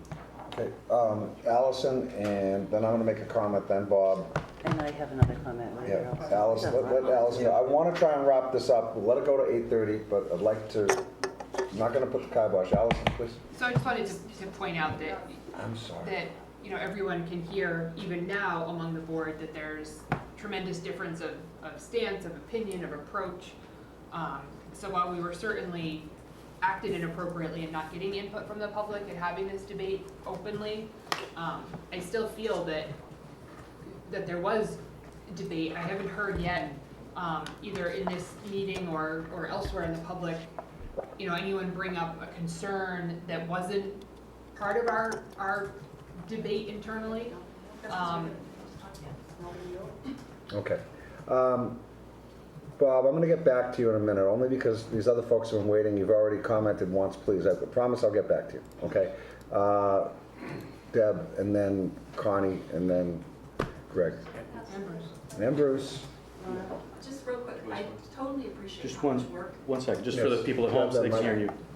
We appreciate you. So first of all, I do appreciate the work that went into this. It sounds like you worked super hard to try and figure this out. I'm still not clear on why it was your job to figure it out and why that wasn't something that Indian needed to provide as anybody else does. So I'm not, so from the very beginning, it seems like there were exceptions being made in terms of actually having them do a two-part permit. So I'm really concerned about what going forward, what you've learned. So I'm not interested in your justifying the economic benefit to the town or not. You can all have a different opinion about that. But I am really concerned about what happens going forward and what you are going to do and put in place so that you're never in this position again. It is not customary, it doesn't happen all the time, but two-part permits do happen. You can pull a foundation permit and then go on and get a secondary permit. So that is not unusual. And they actually declared a reasonable value for the foundation permit. So it was the second permit that really should raise questions. And I think, But you're... how do you get ahead of that so that you're But not I at the think same that, junction? I think to answer your question, that I'd like to ask Mark, that you sit down with the building commissioner, and that, can we change our permit application fees that mandate an applicant to put the value of their property down? They do. And one other That's what they... thing, I'm The concerned building about code leaving- requires that. Yeah, it's actually in code, you have to put a building value down. It has to be reasonable, and if it's not reasonable, the building inspector is instructed not to grant a permit according to the code. So it that, sounds to me like there was an issue even before we got to this whole executive session issue, which is another issue. There was.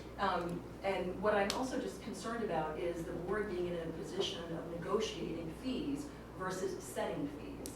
And again, the precedent that we've set, or that you've set for the town in that regard. Well, I will let you know that indeed the dollar amount of zero was placed, and that did create an issue that had to be addressed. And so the issue was either to force to say no permit until, or to try to get to a solution. You are right.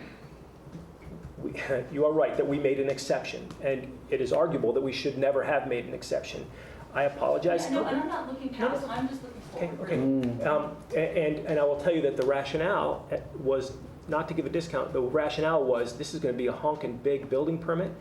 An ingestion of $1 million into our town in effectively free cash will disappear as out of the woodwork come projects that no one heard about before. And that money will go away. So when we saw that this permit was going to come in, and we saw an opportunity to do something that's a little special, like do exactly what Becky talked about, string it out, we made the exception and hoped that we could get a reasonable dollar value for the permit extended over a custom amount of term, and we took this opportunity to do it.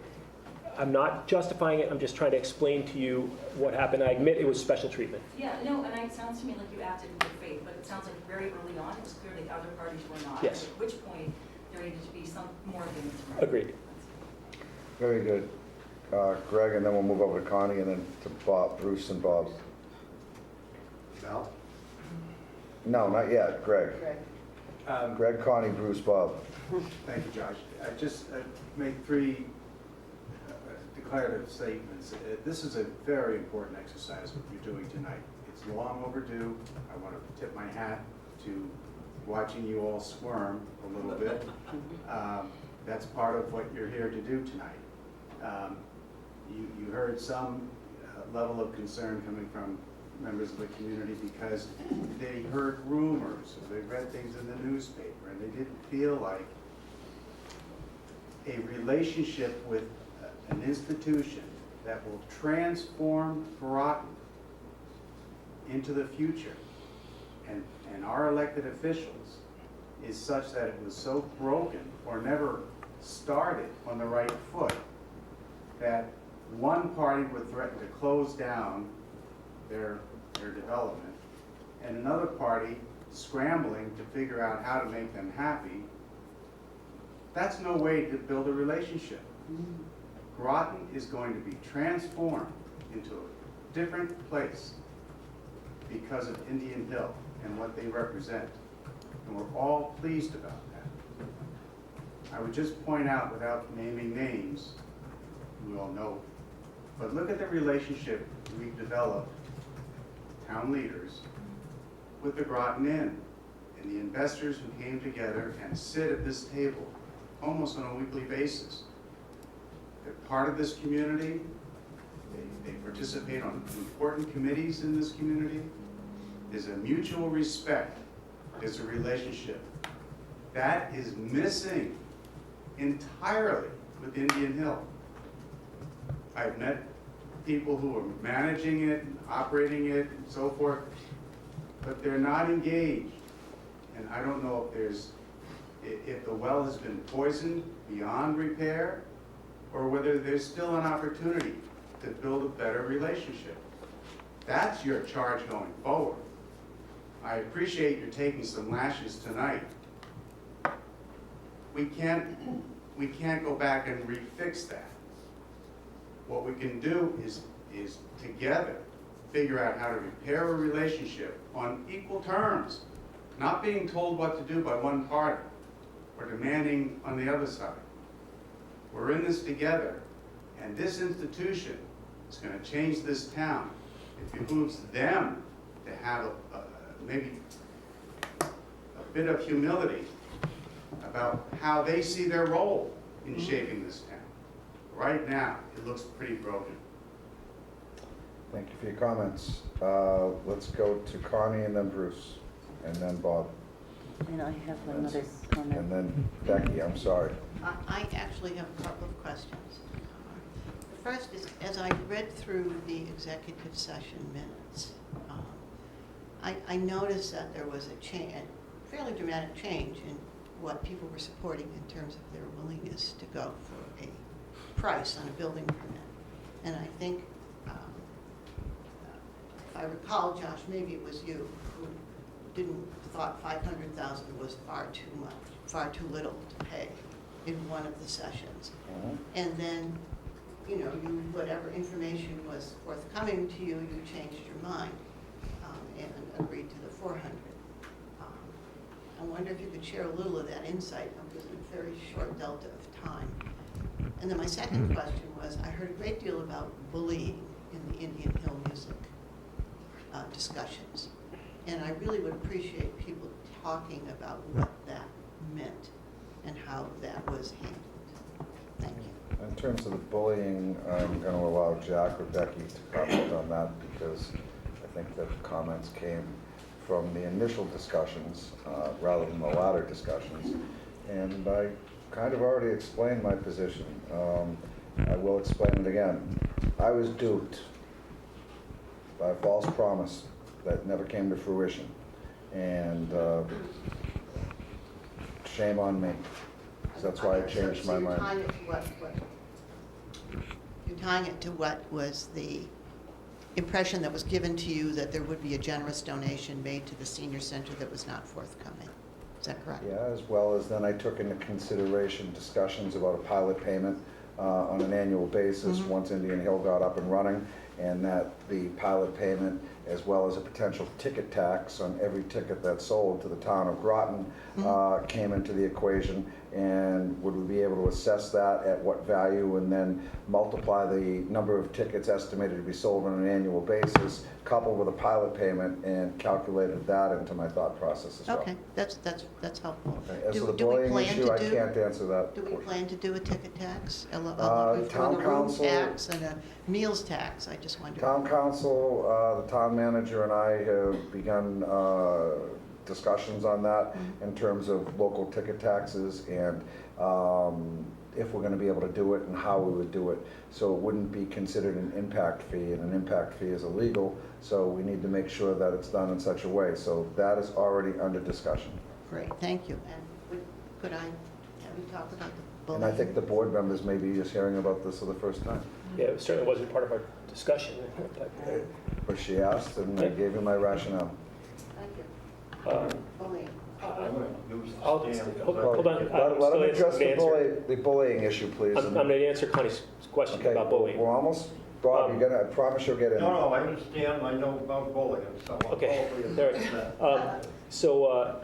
I think there are a variety of issues that could be ascribed to bullying, and I want to be kind of as tactful as I can too. But I would say, firstly, that the individuals from Indian Hill, representing Indian Hill directly, employees or board members, were, I would say the conversations were actually very pleasant most of the time. To tell you the truth, I think there were some hard discussions, very business-like discussions. We may have disagreed about some things, but I think they were very pleasant. They had a representative who was a very challenging individual to work with on occasion, and I think there might be some attribution of that term there. But that's as far as I want to go with that. I think that there were then some allegations back that I heard third party that we had bullied the individuals from Indian Hill, and that they were asking the board or individual board members to take the work that Becky and I was doing off track, or to reassign it to the entire board because they did not appreciate the way that Becky and I were handling the issue. So I heard about bullying in that capacity as well. All I can tell you is that I believe that we were there to help them and tried very hard to help them, and that the only thing we didn't do for which we could be accused of bullying is to acquiesce to a tremendous discount. Becky, you want to get your comment in that you wanted to say a moment ago? Yeah. A long moment ago. On this particular topic, it is mentioned in the minutes of both October 10th and October 23rd. And it has been alluded to, but I think it's important to make clear that there were phone calls made to the other three members of this board, I believe all three, I don't know, I didn't get one, by Art Prest, who is the husband of Carol Prest, who is the chairman of the board of Indian Hill. And Art made those calls. As I said, I didn't get one, but I'm led to believe that the reason he did that was to share his opinion that he thought Jack and I were not treating Indian Hill fairly.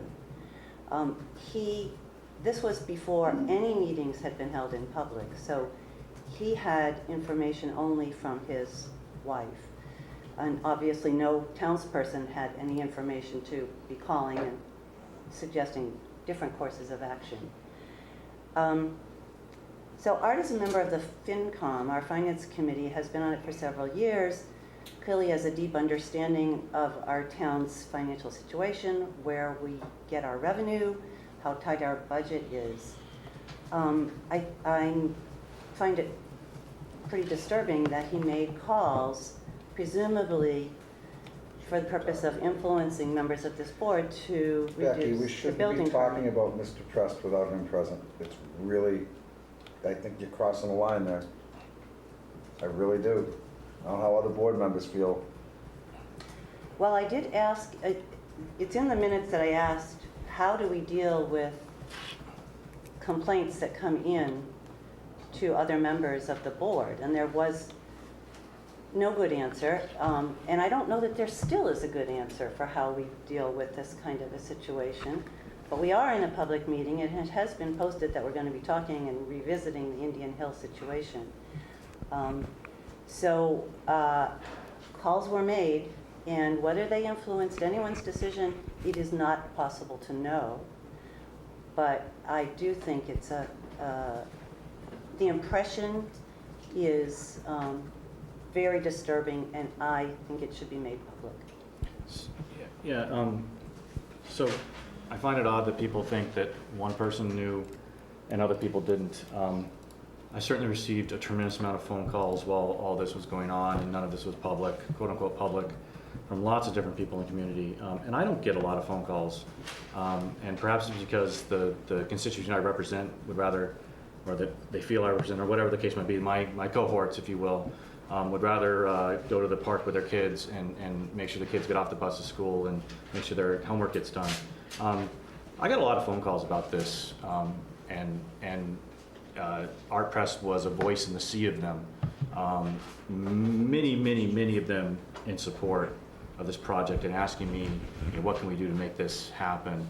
To which I didn't have an answer for them other than to know that it was clear to me that there was a desire in this town, at least from people who were contacting me, to have this project here. So yet again, I was faced with, how do I best represent the people and best take care of the fiduciary responsibilities? And that's a challenging situation. So I apologize to my board members if none of them received as many calls and felt like they were alone in a silo. But man, did people have it. There was so much fear in the community when people heard this was going to go down. And How did they hear it was going to go down? you hear lots of things in town. People talk. I mean, we're not a closed society. There's lots of people that spread rumors all the time, and not all of them are real. But somehow people know. People talk, and it's not like this closed secret society of decision makers sitting here and things go on here. I don't know. I hear lots of things that I'm not directly involved in, and maybe it's just because I'm listening at the right doors of people who are telling me things. I check and verify, but I heard lots of things. So I don't know how they knew, but a lot of people knew. Look, this has been a very good airing of what occurred, and there's still a few people. I know, Bob, you've been very patient, but I said Bruce would be next, then Sue, and you'll get a follow-up, okay? Yes, Bruce. Do you want Bob? Give it? Trying to follow in the order I saw people. Thank you, Mr. Chairman. When I heard about this, I was quite upset that it appeared that the town apparently didn't need the tax money. And I wasn't a purview to all the internal communications, but I wanted to give you a perspective of somebody who was completely on the outside of this process and how it looked. This is sort of an optics rather than a detail of the mechanism. First of all, I see 5 red flags in this process. Okay. The first red flag is the applicant is relying on your good faith and trust to negotiate a deal for them. Number 1. Number 2, the red flag is that there is a bad faith, there appears to be bad faith, and that the applicant will not provide you with a number in order to get the number that you need. Number 3 red flag, the applicant is in a hurry. Red flag. Red flag number 4, there's going to be a large donation to the town. You're playing on your greed now. Number 5, they're going to play on your fear. We are going to pull out of this. And here's the thing that, to me, is a very uncomfortable comparison to another situation. If you go to the Consumer Protection Board and look up what the key issues of a scam are, you will find these basic 5 elements.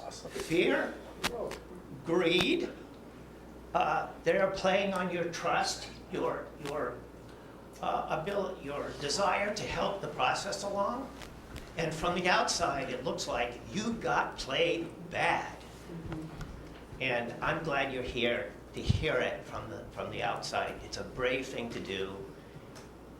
It's not a good idea to be negotiating policy or changing policy in the middle of negotiations. You shouldn't be looking around to other towns to find out what they do. You should look at your procedure and you should follow that procedure. And if somebody's not going to tell you what the number is, then the building permit should Right. not have been issued, and we wouldn't be here. So that's my 2 cents. Thanks, Bruce.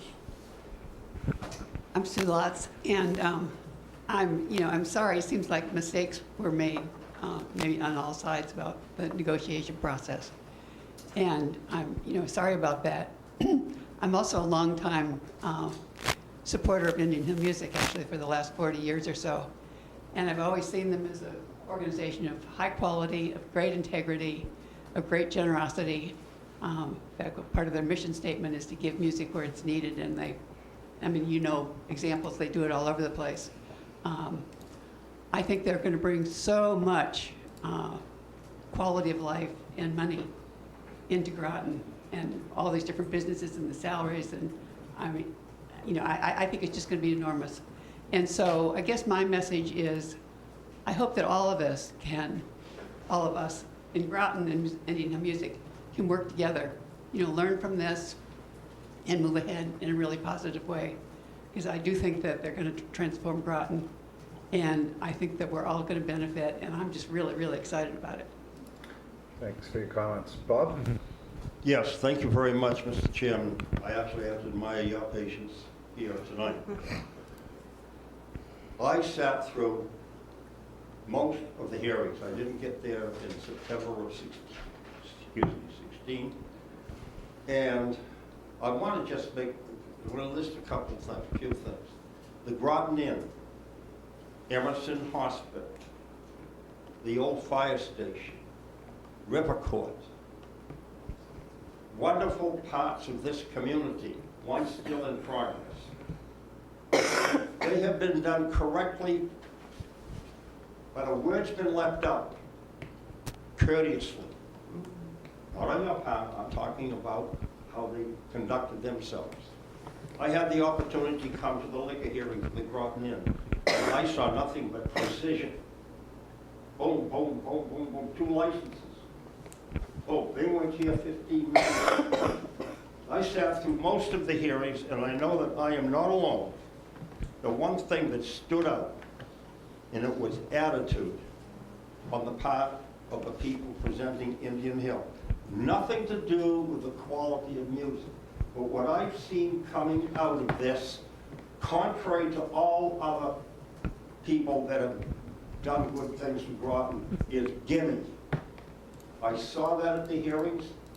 I wasn't going to say anything like that, but after this whole process, and then that they stood you up on a meeting on economic development, but I think I cannot line them up with the other 4 that I just mentioned here.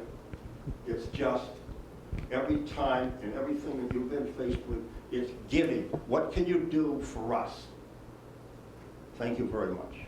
I think it's time that we certainly reach out to Indian Hill again, because the tone of this meeting certainly is not going to be inviting for them to work collaboratively with this board moving forward.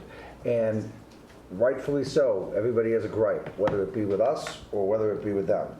And I think this was to hear and air out the issues that occurred. And, if I had my hat, I might eat it right now, but I don't, so I'll be happy and I'll settle for a salad after we finish the meeting. But no, that looks very filling, Bob, but thank you. At any rate, I think that it's important that Indian Hill understands that we have to work collaboratively together, and what has occurred, right, wrong, indifferent. So I certainly hope that Indian Hill will work more collaboratively with this board, and that we can build a bond and a trust with one another moving forward. So I think that concludes this public discussion concerning the building permit fee, and thank you all for attending. Mr. Chairman, back to my town manager's report. I'd ask the board to go to page 7 in your packet. After we do the financial update, we also try to update where we are with the goals. So if I can just go through that, and the board can decide what action they want to take. One of the goals is to align employee and committee goals and objectives with select board and town manager goals and objectives.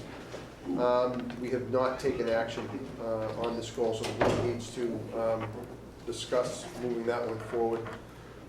Under develop a strategic plan for the town of Groton, the subcommittee has been appointed and one meeting has taken place. We need to schedule the next meeting. Yeah, and Allison and I have had an offline discussion about moving that forward, so, and I have to take blame for that. My life has changed dramatically over the past 5 months, and so I've been very busy ramping up on a new position at work. I hope that I'm catching my stride, and I hope I'll be able to devote more weekend hours to the strategic plan, because God knows there's none left in the daytime, so. The next one is... Are we addressing these one by one, Mark?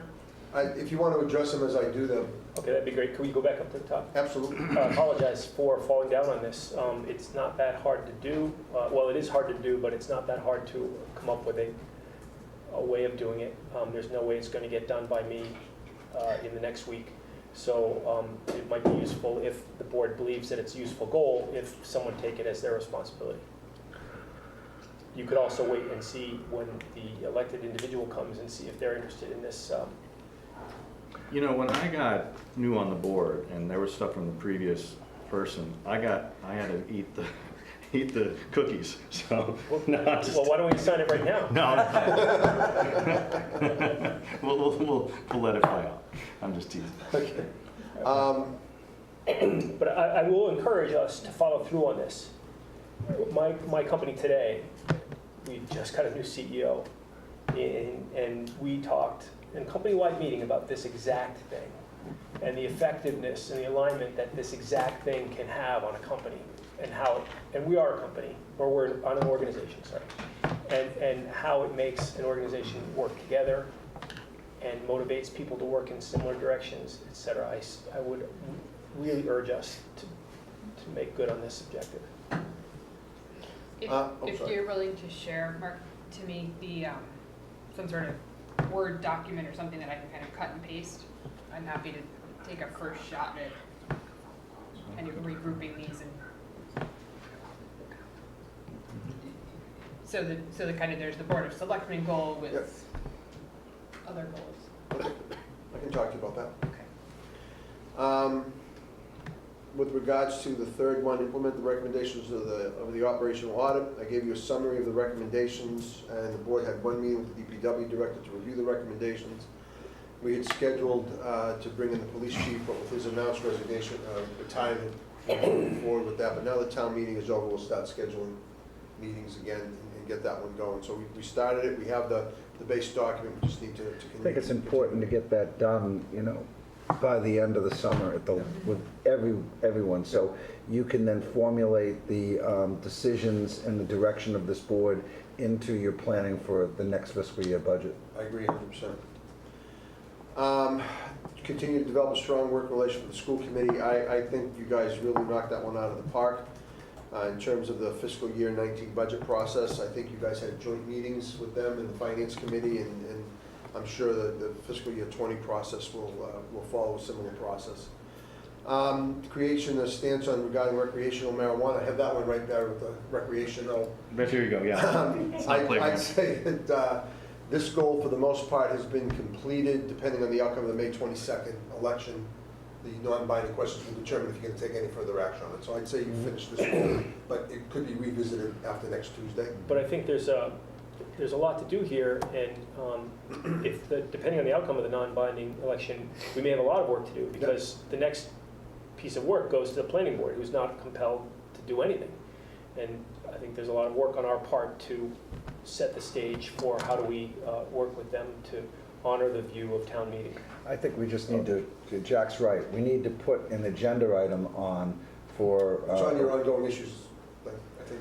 We need to add an agenda item to the first meeting after the election in order to discuss the outcome of the non-binding referendum questions and the implications that it may have moving forward. And if maybe it'll take an additional meeting, it might not be that meeting because we're going to have to digest it all because there's 8 different moving parts to that, and some of them might be easier to deal with than others. So, but we do need to get it on. And while I agree with you, Mark, that certainly most of this part's been completed, we'll see. Well, that's why I said, depending on the outcome of the election, determines next steps. I get it. Formalize a policy to ensure committees are in compliance with open meeting law and public records. No action has been taken. We need to determine how to proceed on this for the direction on the board. And after tonight's discussion, why don't we put this off to another? Why don't we talk about that when we talk about the goals? Okay. Yes. Fine. Municipal building and infrastructure. The board never formalized this goal, although discussions on the Prescott School are ongoing. We're going to talk about it next on the agenda. So while you never formalize the goal, this is something that's on your ongoing issues list, and this is something that we're going to be talking about. So I don't really think you need to formalize the goal. And there's also the municipal building committee discussion, so there's 2 facets of this already ongoing. Correct, and that's on your ongoing issues list as well. I'm not following. The Standing Municipal Building Committee, is that what you're referring to, Barry? That's what I heard. There's an action item on that also. I know it's not necessarily related to Prescott, but Yeah, I don't see it related to part of the bigger Prescott. picture. And nothing should be focused on, well, maybe, never mind. Enhance the concept of performance-based compensation. The town manager proposed a compensation plan to address this goal, and it was rejected by the board through the collective bargaining process. So we're going to need to go into executive session and discuss this one in more detail at some point, this goal. Yes, no? I'm biting my tongue. Okay. Well, there was a proposal. There was a proposal, and we are the people who, we're the side that rejected it. On the other hand, there are 2 parties to any negotiation.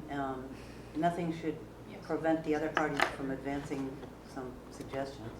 I understand. Increase value of town services through regionalization. I proposed a regionalization idea during the FY19 budget development.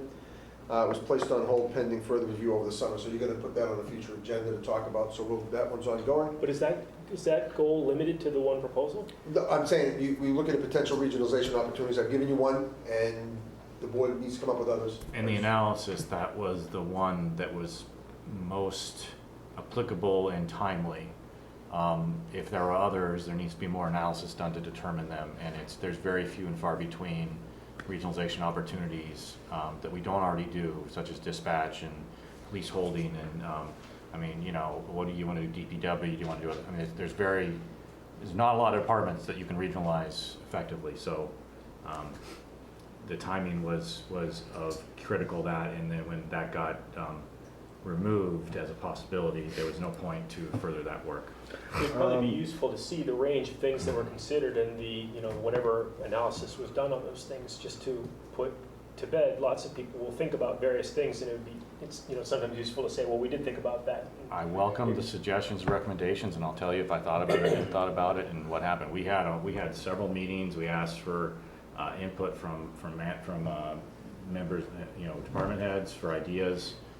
And nothing bubbled to the surface as effectively as a potential for EMS services. So I welcome the ideas, opinions. You don't think we vetted out the potentials and the timing of what was going on. I appreciate that. I am only human, and I appreciate any help that anybody wants to give me on this. I look forward to working with you on that, Barry. The OPEB funding strategy, the finance team is going to work with the Groton Dunstable Regional School District over the summer and fall. And one of the goals is to have a strategy for OPEB in the FY20 budget process. Obviously, we'll be talking to the selectmen on this as well. So we will continue to work on that, and you should get, we will address this during the FY20 budget process. When is it realistic, Mark? I understand that a plan will be forthcoming with the budget. When is it realistic to have some sort of summary of the magnitude of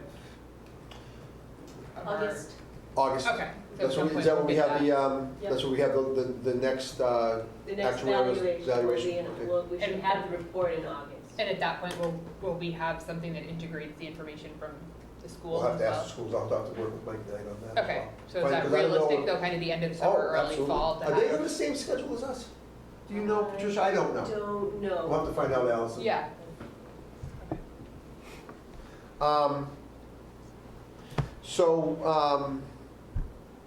The next one is to develop and adopt a procedure to ensure that all board decisions carry significant financial. Jack proposed a policy at your your April 23rd meeting. The board put that on their future agenda list, and we'll be talking about that policy over the next couple of months. So thank you, Jack, for carrying that one out. Can we take a step back for a minute? Please, yes. Where we talked about increasing the value of town services through regionalization. Yep. Once upon a time, and most of you who followed have probably heard what you think is a half-baked idea, is to regionalize town hall and maybe merge town hall function between the town of Groton and the town of Dunstable.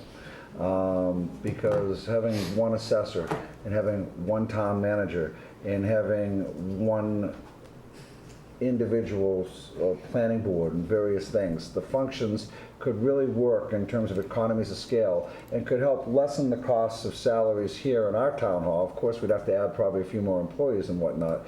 But in the course of exploring regionalization, and I guess this question goes to you, have you looked at that? So how much political quagmire do you want to walk through in your lifetime? Because I am not prepared to have boots that thick. I'm ready to take that one Because on if you want. You have the charter, you have Dunstable's bylaws. I mean, yes, I thought about it, and I'll tell you, the amount of red flags I threw up, I just couldn't, I would need a full-time job to do that. Well, Mark and I have been talking about this, what, 5 years maybe? I'd say longer, Josh. And I think that People of Dunstable have a right to govern themselves. And I think that the seed is potentially germinating in some areas of Dunstable. It could be, and I welcome those conversations if they want to happen. Okay. And then the final goal is the affordable housing development. And right now, we have not scheduled an agenda item, so we haven't taken any action. So Becky, you and I are gonna have to talk about it. Yeah, I want to correct that it's not totally true that nothing has happened. Okay, I'm not familiar with it, I'm sorry. Right. I have had conversations with, both with Fran Stanley and with Takashi about aspects of this. But I will also admit that it is not clear to me if we as a Board of Selectmen have any opportunity to influence the building of housing in this town. I've asked them, to let me know if there's a project that seems to be coming before them in the early stages that might be open to some discussion about having lower cost housing as part of it, or if there are larger enough parcels that something, could be built. And I got, some good information from them. But again, housing gets built because of, we live in a capitalist society and market, you build to make money. So building smaller housing is not something that a lot of people are thrilled about. And we do have zoning restrictions. So I would welcome any suggestions about what else we could do. You're gonna have one project coming before you Yeah. off of Townsend Road. That's still. The Limited Yes. Initiative Project. Well done. Yes. The LIP project. Yeah, Yes, great job. Allison and I are responsible for that because we went and helped them burn down the building. That's right. That's right. So wait, I consider that process to meet goal. Yep. We went and helped remove obstacles. They removed obstacles to a friendly Creating housing. affordable housing. Right? I mean, literally, it makes it work. That is still on track It is. supposedly, It but is. it hasn't actually come for approval. They've been going through the process. Are you gonna talk about this? Well, I just wanted to throw out there, kind of hearing what Becky's saying, that there's also been some discussion around zoning regulations and thinking about it through the EDC. In that, kind of at a very high conceptual level, the realization that a big portion of our tax revenue is driven by development. So a 2-acre parcel with one home is always going to net less than two 1-acre parcels with 2 homes. So it's something that kind of is on the radar. We don't have any suggestions, ideas, thinkings, but it's a topic that has come up for what it's worth. And additionally, the Affordable Housing Trust decided that we have spent an inordinate amount of time discussing the failed promises of the developer at Boynton Meadows. And that while Boynton Meadows is coming to conclusion at this juncture and generating significant tax revenue to the town of Groton, we have to get a final audit of the project once the last unit is sold, and that's coming up. There is some limited interest in that basement unit now that the Groton Inn is opened, and we may be able to work something out that allows us to get some recoup on the investment that we put into that project. But with that said, the Affordable Housing Trust has been stuck on a Ferris wheel for like 3 years now, and it won't stop to let us get off. So we said, well, we have to stop it, so we are. And we're talking about new projects, and one of the new projects we're talking about is exactly what is on this goal, is to do a project like this, and we put out an RFP, we become the developer, we go get a loan, and we have somebody else build it. So while this board may not be doing something about it, the Affordable Housing Trust is trying to do something about this. Does the Affordable Housing Trust have a parcel? That mind? is not for public discussion, because that is legitimate executive session, and that is talking about real property, so that isn't fake executive session. So maybe, are we allowed? Please, Connie, please. Are we allowed to go? That was the wrong word. If you're, Josh, if you're on this, am I allowed to go to that meeting? of the You should Affordable come to the Housing next Trust? Affordable Housing Trust meeting, and the portion of this discussion, not necessarily the parcel, would be discussed. And Okay. Do you know when it is? in so much as I'm the chair of the Affordable Housing Trust, we need to set another meeting. And after the election, I've been promised that we would reorganize not just this board, but that board, because I've been the chair for 3 years, and it's time for somebody else to take the reins. You can go to any publicly posted meeting. Yes. And, So, and Becky, I'll just schedule a can't meeting. negotiate, or, Deliberate. deliberate. Yeah. We'll schedule a meeting, Becky, Okay, because I think thanks. we really want to get the train back on track, and I think that that's a good mechanism through the Affordable Housing Trust, Okay, great, thank hopefully you. to make it work. Okay? Into the town manager's goals. First goal was to support the senior center building committee. I'd say with the approval of town meeting, I have accomplished this so far. Should the debt exclusion pass next week, I will work with the senior center building committee on the construction project.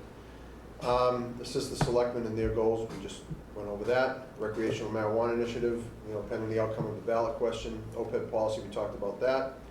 Municipal operations audit, we've talked about that. Economic development, we've had preliminary discussions with department heads and reaching out to Shaw's to set up a meeting to move that forward.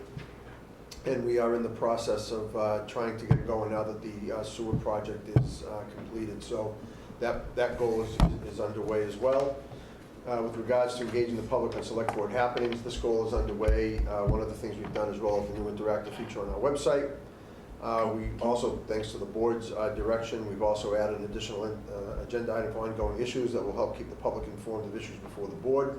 And I want to thank Mike Chasen for his use of Facebook. Has been very well received, and I don't know if you guys follow our Facebook page, but there's constant comments. We're getting new likes every day. We've posted information on that. I think, Jack, it was either your suggestion or Josh's suggestion when we talked about the sidewalk Yeah. issue. That was a huge hit on Facebook. Right. So we are, I want to thank Mike Chasen for everything that he's doing to help me accomplish this goal. So I'd say this goal is also well underway. Yes, Becky? So I think I missed the meeting when this was discussed, and I apologize, but what is the interactive feature on our town Basically, website? you can go onto our website and you can sign up for meeting notices, committee minutes, and you get emails and you get notifications when a particular board has posted an agenda. You can ask for certain documents to be sent to you once they're posted on the website and things like that. So if you go to our homepage, you can see how to sign up for that. We advertise a lot of town meeting, and I don't know how many people have signed up for it, but we're trying to really get the word out. And we'll do a big push this summer, this summer on it. Great. And then, so those are my goals for the year. So that's the update. Are there any other questions? Anything from the board or the public? Mr. Lewis, use the microphone, please. You know, I've said different things tonight, but I think you guys have not mentioned that this Prescott School thing. That's next on the Yes. agenda. If you let me go through my financial, Well, if you let me we go have through a my. lot of members. Hold on. We have a lot of people that have devoted a lot of time to that. Okay, we're gonna, as he said, you're gonna get your bite at the apple on Okay, Prescott coming well- right up, Good. okay? Okay, so if you're gonna talk about it. And you wanna know something? I wanna be part of the discussion, but I have a day job and one of my customers needs me to speak to them. So what I'm gonna ask the town manager if he would do would be move on to item number 5, skip 6 and 7 and 8, and I'll be back at 9:05. Mark, can you show us Please. that function on the town website? No, hold 6. Yeah, hold on. Do 5, 7, and 8, please. I'll take that. Can you get that? Because I really would like to be here for the Prescott discussion. Be back in 10 minutes, excuse me, everyone, thank you. Okay, So where are we? Mark, Hold on one second. Jack asked me to do something. Yeah. we're at 5.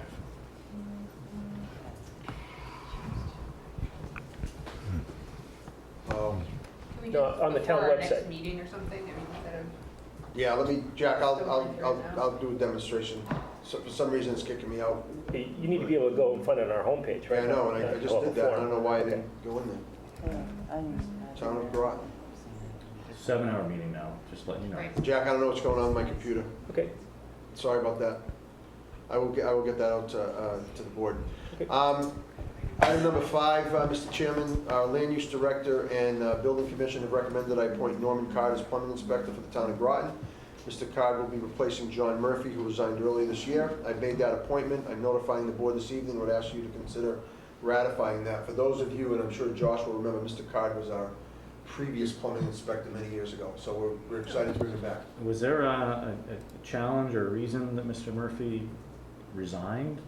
Not that I'm aware of, Just said he didn't want to do it anymore, he was tired of working for you? probably. Okay. Were there other applicants or interested parties? We had 3, we had 3 people that applied for the job. We did a full, thanks, Mary. We did a full advertising. 3 applicants came in, and Mr. Card was definitely the best. So, any, I'm going to skip 6 and 7. hold on, we have to vote on this, give me a Oh, yes, second. please. I'll make a Um, motion that we ratify thank the you. town manager's appointment of Norman Card as plumbing gas inspector, effective immediately, or? Effective immediately. Is there a term we need to specify? June 30th, 2019. I don't want to bring him back in 2 weeks. Is the board okay with extending it beyond the fiscal year barrier that we normally do? Yeah, all right, so that's fine, so as Yes, friendly amended. amendment. Is there a second? I'll second. Any further discussion on this item? Seeing none, I'll call for a vote. All those in favor? Aye.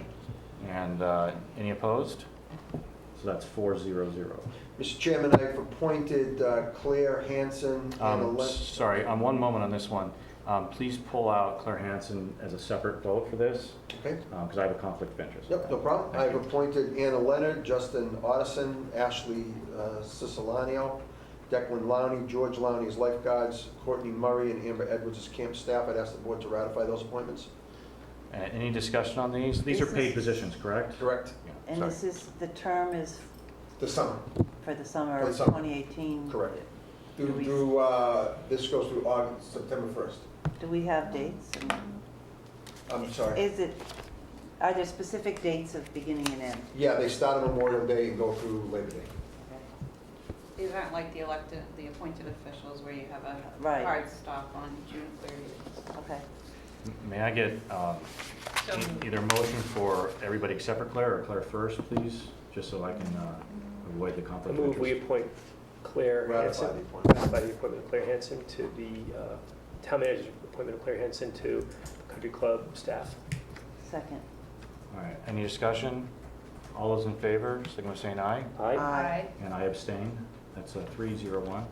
And then the rest of them, if you can just ratify, somebody make a motion to ratify those. I move we approve Anna Leonard, Justin Otteson, Ashley Siciliano, Declan Lowney, and George Lowney as lifeguards, and Courtney Murray and Amber Edwards as camp staff for the country club for the summer of 2018.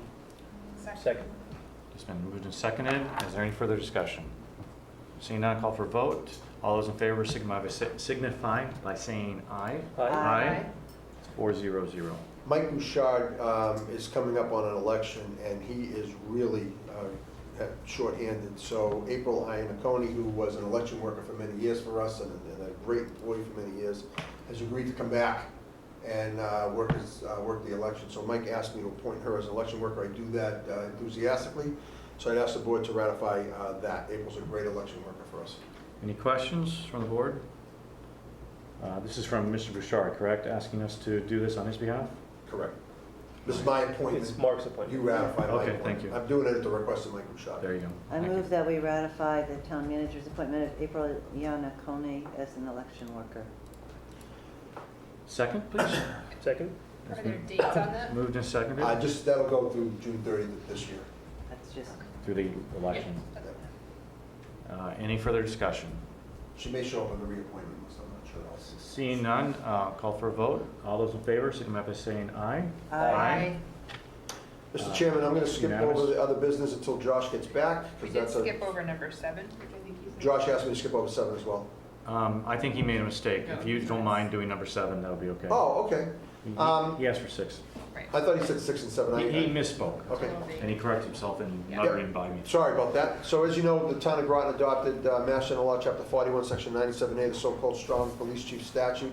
The section reads in part that the chief of police in any such town shall from time to time make suitable regulations governing the police department and the officers thereof, subject to the approval of the selectmen, provided that such regulations shall become effective without such approval upon failure of the selectmen to take action thereon within 30 days after they've been submitted to them by the chief of police. The select board had adopted the original rules and regulations several years ago. Over the past several months, the police chief has been in the process of codifying the rules into a comprehensive document, which is on file in the office. I don't know if any of you had the chance to come by and take a look at it. But during the codification, the police chief wants to add a section, and that's Rule 9.4, which will be body modification, which will read as follows, and I'll read it into the record. is that Rule 9.4, tattoo and body modification, the wearing and display of tattoos, body art of any type, branding, scarification, dental art, also known as grill work, or any other form of personal expression while on duty, regardless of how applied, is prohibited. No employee or candidate for employment sworn and non-sworn on the Groton Police Department shall openly display any type or style of tattoo, body art, branding, scarification, dental art, or any other form of personal expression while on duty, and wearing any departmental uniform or while on duty in a plainclothes assignment. Incumbents, both sworn and non-sworn, shall not be required to remove or cover existing tattoos, branding, or body art that existed prior to the implementation of this order, but shall not add or receive additional tattoos, brandings, or body art that are visible while wearing a department uniform. Allison had asked to look at the old rule. This is a brand new rule that the chief is asking to be implemented. The board can choose to act on it, the board can choose to let it go, and then it becomes effective 30 days from now. The chief is asking you to adopt this rule. I think it's a good rule. I've seen it in other communities. I ran it at Selectmen Petropolis as requested by town council, who signed off on it, and here we are. Does anybody have any comments on this? Becky? I am in favor of the gist of this. The way it reads, it kind of surprised me that it starts off by saying, nobody is allowed to have this, and then it says, but if you already have it, you don't have to cover it up even. Well, that's because the rule is, that's a very, very good point. But it's a new rule, and you get into some collective bargaining issues and other issues if you try to change something as a past practice. So those employees are grandfathered. Moving forward, they can't add, and no new employee coming in can, or nobody that has something now can. So we're not gonna see any grill work on our police officers. The only grill work you'll see is on the front of the cruisers. Is there, has there been, is there an issue? I mean, is there? You know something, I don't know, I talked to Donnie briefly about this, and he just wanted to leave this, have this in place before he retires. So I said, okay, let's bring it forward to the board. And town council? Town council reviewed this and signed off on the wording, absolutely. I mean, it seems like it kind of opens the room for some legal niggling, but if he says it's okay, I guess So- it's okay. Allison, you had something you want to say? I mean, I guess I'm personally a little bit torn on this. I can understand kind of the motivation behind it. I also, however, don't have an issue with a number of these things in a, I don't want to say reasonable fashion, but I'm not sure why we need to do this if there's no issue or concern currently. So, I had my, I'm sorry, Allison. No, Apologize, didn't mean to cut you off. So I have a very good friend of mine in town this week, and Wednesday, Thursday, Friday, Saturday, Sunday, and she happens to be a police lieutenant in the Riverside Police Department. So the timing was kind of awesome to be able to, and she's worked in internal affairs, she's managed dispatchers, she's managed patrol. And I asked her about this. I said, you know, this is something new. Don't have any context in this. You're a career police person. What do you think about it? She says, yes, this is something you do within the department to, it's very common, and they have these same regulations throughout many police departments in Southern California, which I would argue is far more liberal with tattoos and piercings than Massachusetts might be. So I have to, I guess, defer to some experts in this matter, on my personal view, and let it go. It's not abridging the rights of anybody who already has them. It's visible. I know many people in workplaces don't get visible tattoos for very reasons. It doesn't stop them from getting tattoos. Doesn't stop them from getting body art that may be personal, but not visible during work hours. So I don't necessarily have a problem with this. We have a comment from the public. Thank you. Hi, thank you. So I am concerned about the any other form of personal expression term. I can imagine that would be subject to potentially discriminatory application, and I think that it appears to me, I agree with one of our select members, that it seems that this is unnecessary, but that term in particular seems like it really could be subject to abuse, and doesn't seem that that it's worth including. So are you concerned about abridging people's civil rights with that statement? Yeah, so I think so those are protected. Right, but I think any form of personal expression could apply to hairdos. It could apply to many things that that end up being misapplied, and they would surely be protected by civil rights. But I don't think that we should leave any leeway to having to go to court over it for any reason it was misapplied. Sure, and that. Go ahead, Becky, please. I don't mean to interrupt, but actually, that didn't jump out at me, but that's pretty loose. Any other form of personal expression, I think in the context we're supposed to assume of your body's decor, but it could be misinterpreted, and it could verge into what you aren't allowed to, you have to smile more, or Bumper sticker on the car you take to a police detail. right. I wonder if, I mean, I guess I'm kind of surprised that town council didn't also flag that. We signed off on it. This went to town council. Town yes. Council signed off on our executive session. I guess The question from the audience was, did this go to town council? The answer is yes. The other couple of things that I'm We wondering. do have an RFP out. About,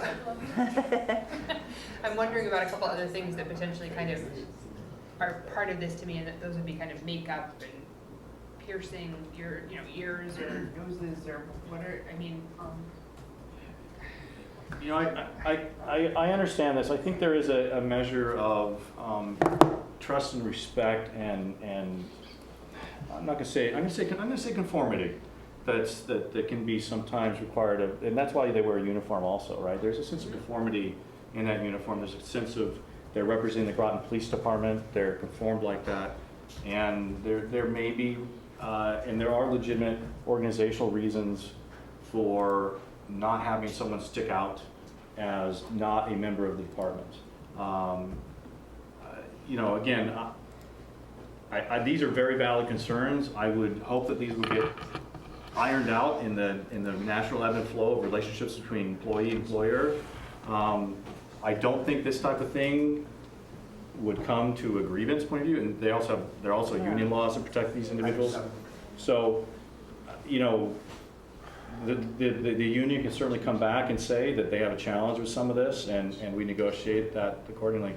But There are rights to grieve. Yeah. There are past practice issues. There are protections for the officers. I understand exactly what you're saying. And I agree that's a caveat. I don't know that as a board we can dictate without further research, understanding, you know, how this has gone awry somewhere else, and just be afraid of there's potential for it to go awry. I don't know. But we are I'm looking for input on dictating, that. I mean, this is dictating some very specific things. I guess I do wonder, are there already limits on hairstyle?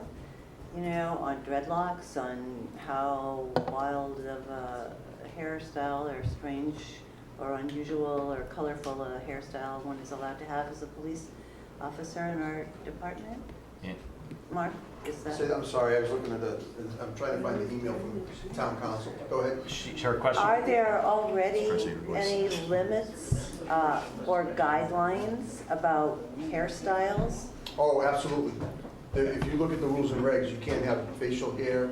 You have to have, your hair has to be short, it can't be long. There are those types of rules and regulations already in process. And this will go in the same section of the section of the policy? It's a really thick document, Becky, but Dawn and I will copy it and get copies for the board. How about we table this till the next meeting? I won't be here, but that's okay. Because I think members may want to review taken out of context, this looks strange. Right. But put into context with the other regs, there are restrictions on uniformed paramilitary, and whether you like it or not, the Groton Police Department is a paramilitary. Well, they're a paramilitary organization, or they're formed like that, right? So there's hierarchy, there's restrictions. They have a code of structure, code of command. So let's let everybody read it in context. My objection is not to having the rules. It's to potentially having one that is so open to interpretation that it could be used inappropriately by a supervisor. Understand, and I would say that you have that risk in any organization with any rules and regs at a company. Right, but we don't necessarily need that phrase in here. We could take it out, and then we wouldn't have opened up that possibility. Is there enough consensus to ask the chief if he's willing to remove personal expression? We don't have to take a vote on it. I'm hearing three I guess I would like to hear back the thinking and. I mean, to me, I still need some context. I don't know whether someone needs to come in potentially to answer questions or. We can do whatever the board wishes. I will ask. Josh, I'm going to turn chair over to you now. I will ask the chief if he wants to, based on what Becky just said, if he wants to remove the line, any other personal expression. And it's there twice. It shows up twice. Yep, I'm saying just remove it from the rule. But I'll reschedule it for a future meeting. Okay. Fair enough? Why? Oh, Because you missed a lot of questions and concerns in the discussion. Oh, I read this whole thing before tonight, and. You and I are in the minority. Yep. I'm sorry? You and I are in the minority on that. Okay, well, you want to bring it back, but I'll state my position on this. I won't support this. Oh, you won't? No. Then you're in the majority. Flip-flopper? I didn't flip-flop for a moment. What's your rationale, other than the abrupt, I will not do it?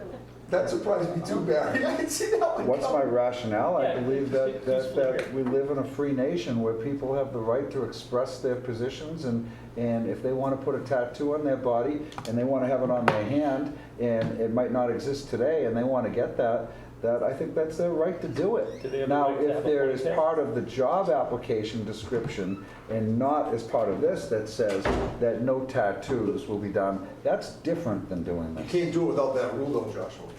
Well, Do they have a right to have a ponytail, No.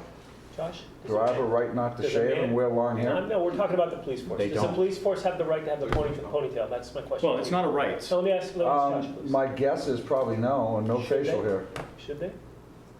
Yeah, it should. So you have issue with the entire book, not just this? I have an issue with you shouldn't judge a book by its cover, Oh, my and goodness. too many people do, okay? But be that as it may, we can bring this back after we get additional I am clarification. going to do that, and I'm going to, let's make a note to scan it in. It's pretty thick, get it out to the board so you can look at the entire regulations. Now, keep in mind, what I'm sending you is already in effect, already there, except for this rule. Understood. So I don't want to go through, because they're already in full force and effect, and you can't change it without the chief bringing it in. How does the strong chief law work with this? If we don't approve it, it goes into effect in 30 days anyway, right? If you reject it, it's defeated. Oh, it is, If you take okay. no action on it in 30 days, it goes into effect. All right. You have to make a decision within 30 days. When did the You're gonna clock meet start again. ticking? Tonight, Today. because this is when I officially know. That's- So you got 30 days. And the chief is not gonna put in a rule that you guys have trouble with, I would hope. Or that he feels is bad for the department, or Correct. Jeff's department's lawsuits or any other thing like that, so. I want to make clear to the chief and the police, and I think actually there's a lot to be said for this rule. I think the point brought up by the young lady is an excellent point, and it just forces us to talk about this issue before we I acknowledge. agree with it. I Before we think approve you it. raised a Yeah. very good point. Great. Okay, so I'll bring that back. So back to item number 6. I'd like to take some time tonight to update you on the results of the engineering review that we conducted. But before I do that, I think how we got to where we were with the engineering review. Yes? I apologize, before we start number 6, I think it's fair, because we weren't on camera last week, to disclose that while I was chair of our 6:30 meeting, that there was a disclosure of a meeting that happened that Allison, the select member Manugian, attended, and she notified that despite there being 3 people there was no open meeting law violation because Allison did not contribute, simply listened. And that it was agreed upon at that meeting and with other members of the public there that it didn't seem that there was a violation of the open meeting law. So I just want to make sure that's out there while it's on camera in the public sphere. Most importantly was my meeting. It Right. wasn't a board of selectmen. Just- I invited But just in the interest of full disclosure, and I just want to get that out there before we. For what it's worth, I think if we asked about this, or if someone filed, we effectively had a quorum of the board, and we were deliberating a public issue. Now, we did not all deliberate, but multiple of us were deliberating a public issue. So you don't have to have a selectmen's meeting to have it be a problem. It can be an impromptu meeting. The definition is 3 people show up, deliberation goes on an issue that the public is concerned about. And that certainly happened. I don't, Oh, I Was there what I an heard from agenda you item last for week this? was a deliberation didn't happen. Was it a public meeting, was it a What public meeting, deliberations was it a took place? was it a public posted meeting where this occurred, yes or Well, no? let me talk about the meeting and then we'll get there. Wait, excuse me. No, there wasn't public. it wasn't, and it doesn't matter. It was Then- not public, it was not posted. It was not public and it was not posted. So therefore, if a third member created a quorum situation, in your opinion, however, no deliberation occurred, and it was a non-posted meeting, then where's the open meeting law violation?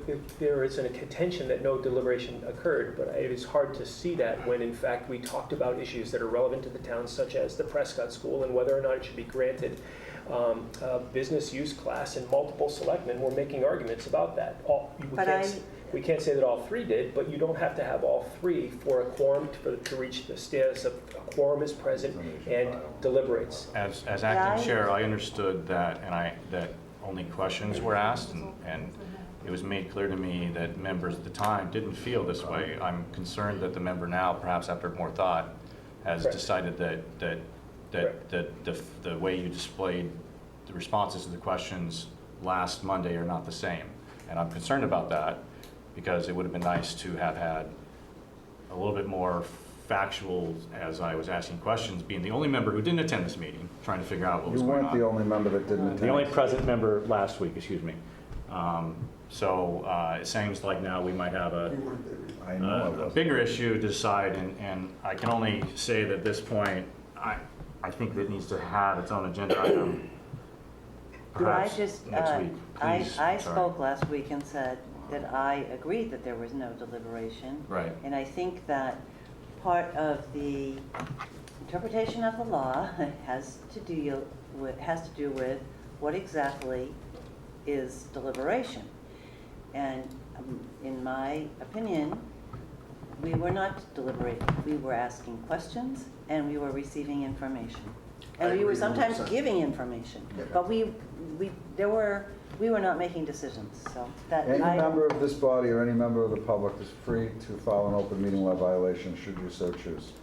How about we leave it at that? If I can just go over what happened, I mean, so we'll have a full public disclosure tonight, so everybody knows what's going on.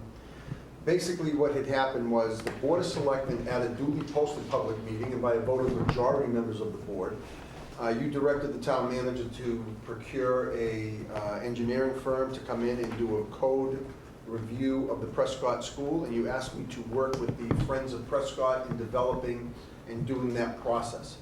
So the Friends of Prescott designated Bruce Easom to work with me. Bruce and Halsey Platt and I put together a scope of work that all three of us agreed on was sufficient to do that engineering review. We relied heavily on Halsey's expertise as a builder on exactly what we should ask for within that. I was very comfortable with what we asked for. There were 9 points. I think I sent that to all members of the board. I apologize for not having that here tonight. But those points, the primary point was to do a review to determine what needs to be done to that building, or if anything needs to be done to that building to constitute a change of use.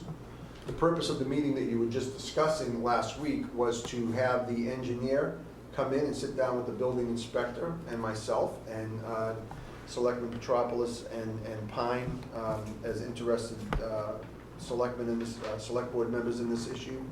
Asked to attend. Selectman Manugian was in the building, heard the meeting was going on, decided to sit in. We didn't ask to attend, I requested I'm the sorry, meeting. yes, you requested the meeting. Thank you. And you asked for Selectman Pine to attend. Correct. I did not mean to misspeak there. That's okay. Selectman Manugian was in the select board member Manugian. It's gonna take me a while to get used to the terms. Let's just assume that you mean well, Yes. and you're gonna mix it up, and it'll take a while for all of us to maybe not make that 33 mistake. years of saying selectman is very difficult to stop saying. So Allison, I'm just calling That's Allison.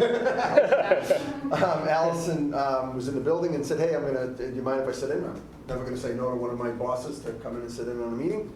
So Allison sat down and did not ask anything or say anything, but the purpose of the meeting was to review the first draft of the engineer's report. Unfortunately, the structural engineer was unavailable at the meeting and the architect was there, so there were a lot of missing explanations, stuff that was in the written report, draft written report, versus what the building inspector wanted in terms of information for the review. And he kept referring to it as a, quote, Chapter 34 review.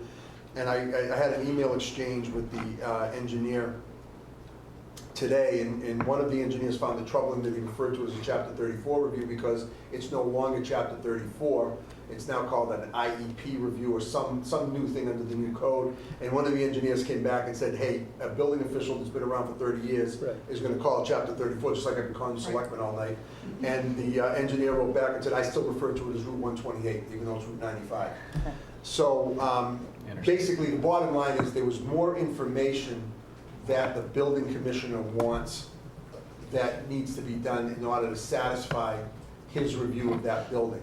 We agreed at that meeting, and please, Bruce, add anything, because Bruce was at the meeting as well, and Jack and Becky and Allison, you were quiet, but you didn't update and say anything on this. We decided that we want to have a further meeting with the structural engineer to go through a list of issues and make sure the building inspector agrees that those additional items need to be done by the engineer reviewing the building. Now, it's important to note that the architect followed what Bruce, Halsey, and I came up with. Ed wants more detail within the change of use designation. we asked for what it would take to do a change of use. Ed is requesting, as the building commissioner, making that final decision, he wants more information. He wants a more structural review done, he wants air quality things that he feels has to be done, he wants to look at egresses and things like that. So I'm gonna sit down with those individuals. Now, we had scheduled next Tuesday for that meeting, the 22nd. Unfortunately, the structural engineer is not available on the 22nd, so the meeting is gonna now, I think, going to be, I'm trying to firm that up the following Tuesday, which is the 29th. I will let you know for sure. Now, I know Jack won't be, will no longer be on the Board of Selectmen, but I'm gonna ask that Jack be able to participate in that meeting, since he would have participated in the meeting on Tuesday. That now is up for you guys to decide, if you want that. But we are going to meet next week. We're gonna get more information, and we're gonna get to the bottom of this once and for all. Now, the one issue that I'm concerned about that came up today, at town meeting, somebody got up and made a presentation that there's been $630,000 worth of renovations that the town has paid for as part of the discussion on the sprinkler system. Yeah, on the CPC. Correct. in our- And so somebody said, we've already spent $600,000 in various repairs on this. That's a very significant number, because that could trigger handicap accessibility issues with that building hitting the 1/3% value of the building. So I've asked Patricia, and she's in the process of going back and looking at what we've spent. We've only come up with $300,000. So I think we're under that number, but it is something we're reviewing, because I don't want to have any problem moving forward with interpretations. So what are we at, 360. 360,000 right now, which is still under the threshold of the 1/3 value of the building. Bruce, please interrupt me for a I'm moment. guessing there's a time frame under which that, 5 years. so we have to just look back 5 years? Yeah, but Is it 3 years or 5 years? the building commissioner said to me today that there is no time limit on it. I would check Given the that. value, but I'm gonna check that. I'm just bringing the issue, I'm just bringing the issue up, because I'm gonna make sure we cross all our Ts and dot our Is, because I don't wanna have any monkey wrenches thrown in this. If it's 3 years, we're golden. If it's 5 years, we're golden. If it's more than 5 years, we may have an issue. But right now, we went back to 2005, and it's not an issue. So I just want to make that fully That's clear. more than to everybody 5 here. Well, so that's 13. Yes, Yeah. 13 years. Can we go get to an independent person to tell us what that look back is? Get back to us by We can. email?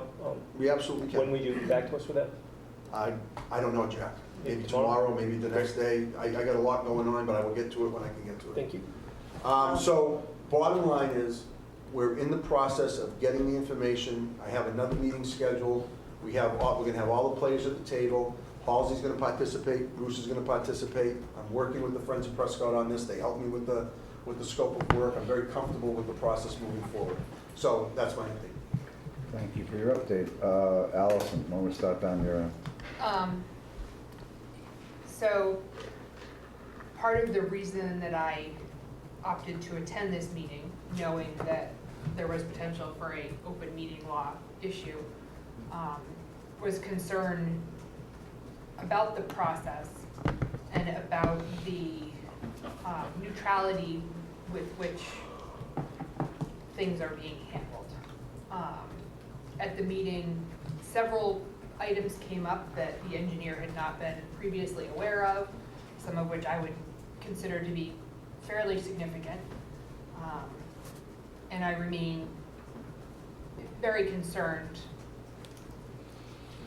that this board is not represented in this process in a balanced manner. What kind of issues would imply a lack of neutrality? I mean, what is it about things that? I think that the process to date has been No very. issues that he wasn't aware of? Let her ask Just try and to answer. answer. I think that the process to date has been very focused on, this is the outcome we want and how can we get there, as opposed to what are our options, where are we at, what paths forward are available to us, and where do they lead, which to me is a significant difference. There were concerns raised about permits to date. There was information brought forth about intended use. The engineer, I believe, to date thought that the building was to remain as administrative offices. So, How does permits to date I'm wondering about the issue of neutrality. You suggest that there's an issue of neutrality because the engineer was unaware of certain things. The lack of permits to date, how is it that the issue of neutrality is referenced by the fact the engineer is not aware of permits to date? There were multiple things that came up that the engineer indicated a lack of awareness around that raised my concern and furthered my concern that all information available was not being given to the folks doing the work. But the only person that spoke to the person doing the work is our town manager. The basis of work that he was assigned came to him through the town manager. In conjunction with the Friends of Prescott. Yeah, but it had nothing to do with the representation from this board. Allison's entitled to I'm feel the way raising she my feels. concern. But I appreciate that, but you're raising a kind of a concern that people should be concerned about. But it has to be made clear that your concerns, when held to exam, don't hold up. If you're concerned that there were things that the inspector didn't know about, and you're concerned that that comes from poor representation on our part, but we had no representation to the inspector, that doesn't square. Perhaps, I'd like to add a piece of information to this. I put this in my evaluation of the town manager, repeatedly, starting in October, have asked that the building inspector put in writing what is required to get a change of use. And that has not yet happened. And so I would say that part of the problem is nobody has known, and we still apparently don't know what he believes is required to certify a change of use. I am mystified as to why that was not put in writing. I asked repeatedly. I put that in my evaluation of the town manager, so you've all seen that. And it would have, when in October, when he, all I can say is suddenly changed the rules. I mean, he had participated in granting approvals for use of the building, that then in October, he said, no, those uses couldn't happen because of a change of use problem. And but to this day, we don't have in writing what is required, which is partly why, I assume, we put out a request for work that now when it came in, he said was incomplete. And now we're trying to set up another meeting to find out from him what is required. Why isn't this in writing from him? Mark, would you care to try and answer Becky's question? I'm trying to do my best to navigate through this issue, which has been very, very difficult. There's a lot of moving parts. There are issues that come at me every day regarding the Prescott School and moving forward. I think we're at a place right now where while I do wish we had this in writing back in October when Becky asked for it, I think we're getting to a place right now where we're going to get the answers we need, and I'm looking forward to the meeting on the 29th to really button that up and resolve it once and for all and have a final ruling from the building commissioner so that we can move forward on this. I'm a little concerned that in putting together the scope of work, we didn't consult the customer of the scope of work. We didn't consult the building inspector to say, is this the scope of work you need in order to resolve these concerns that you have? In fact, in his March 8th email to us, he specifically asked for a Chapter 34 review, but I'm not sure, but I don't think the reference to a Chapter 34 review is in the scope of work that was published. I think there were a list of requirements, but it didn't give the contractor any reason to provide a Chapter 34 review, and so understandably came up short. So I'm a little concerned about how we went about this, and that having failed to specify that, even though it was asked for by the building inspector, has caused us some delay, and more importantly, perhaps cost us money. So the question I have for you, Mark, is are we expecting to pay additional amounts for the subsequent review, and has that been agreed upon by the vendor? I have not had the meeting with the vendor to go over that, but let me read you something that I got from the engineer today. It said, "I'm not sure why anyone is calling it a Chapter 34 review, as Chapter 34 is fully superseded by the IEBC. The paragraph I'm referring to is IEBC 104.2.1 as amended by the Mass Building Code." So when we sent out our notification to the vendor, we asked for an IEBC 104.2.2.1 review, which was what our understanding was, not the Chapter 34. And that's when the other engineer said it's the same thing, but the old school building commissioners referred to it as Chapter 34, just like I'd be calling you selectmen all night, even though you're now select board. So we did ask for it. Well, but Ed's telling us that we didn't give him a Chapter 34 review, so either Ed is wrong about what he asked for, but he was clear what he asked for, or he's wrong about what he got, or he didn't get, or we didn't give him what the vendor didn't give him what he asked for. And that's why I want to have this, that's why when we sat in that meeting last Monday, I asked for that additional meeting to bring the structural engineer in, to sit down with the building commission and go through the report piece by piece to make sure that they are covering what they're supposed to be covering. So we may very well have a contest where our building inspector says, that's not a Chapter 34 review, and someone else says, yes, it is a Chapter 34 review. It's an IEBC review, and we'll get nowhere. That'll be my job to make sure we don't have that problem, that we work it out. That's what you're paying me for.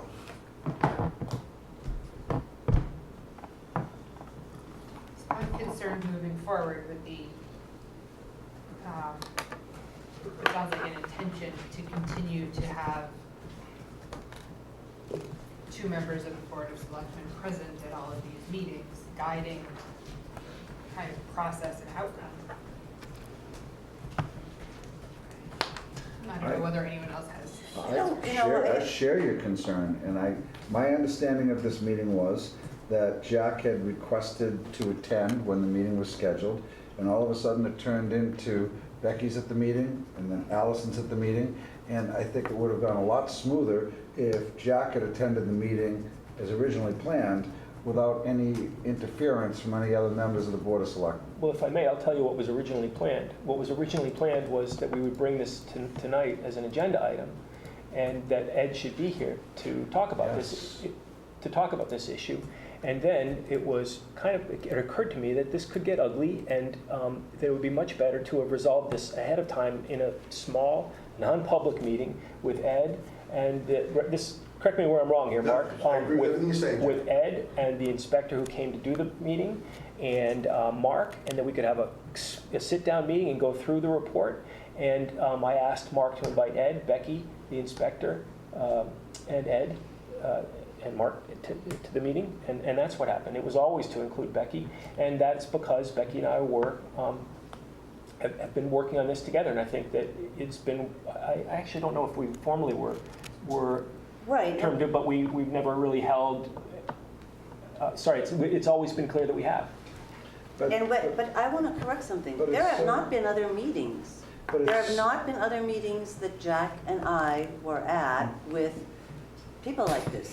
Okay. I can't even think a remember one. lesson's been learned a long time ago, though, about being told by Lauren Goldberg from Copeland and Page that even if a subcommittee of members of the Board of Selectmen are attending a meeting, it could constitute and create a situation. You're 100% correct. The board never designated It's not a members. subcommittee, Josh. A subcommittee requires being appointed. We were never appointed. That's why it was okay.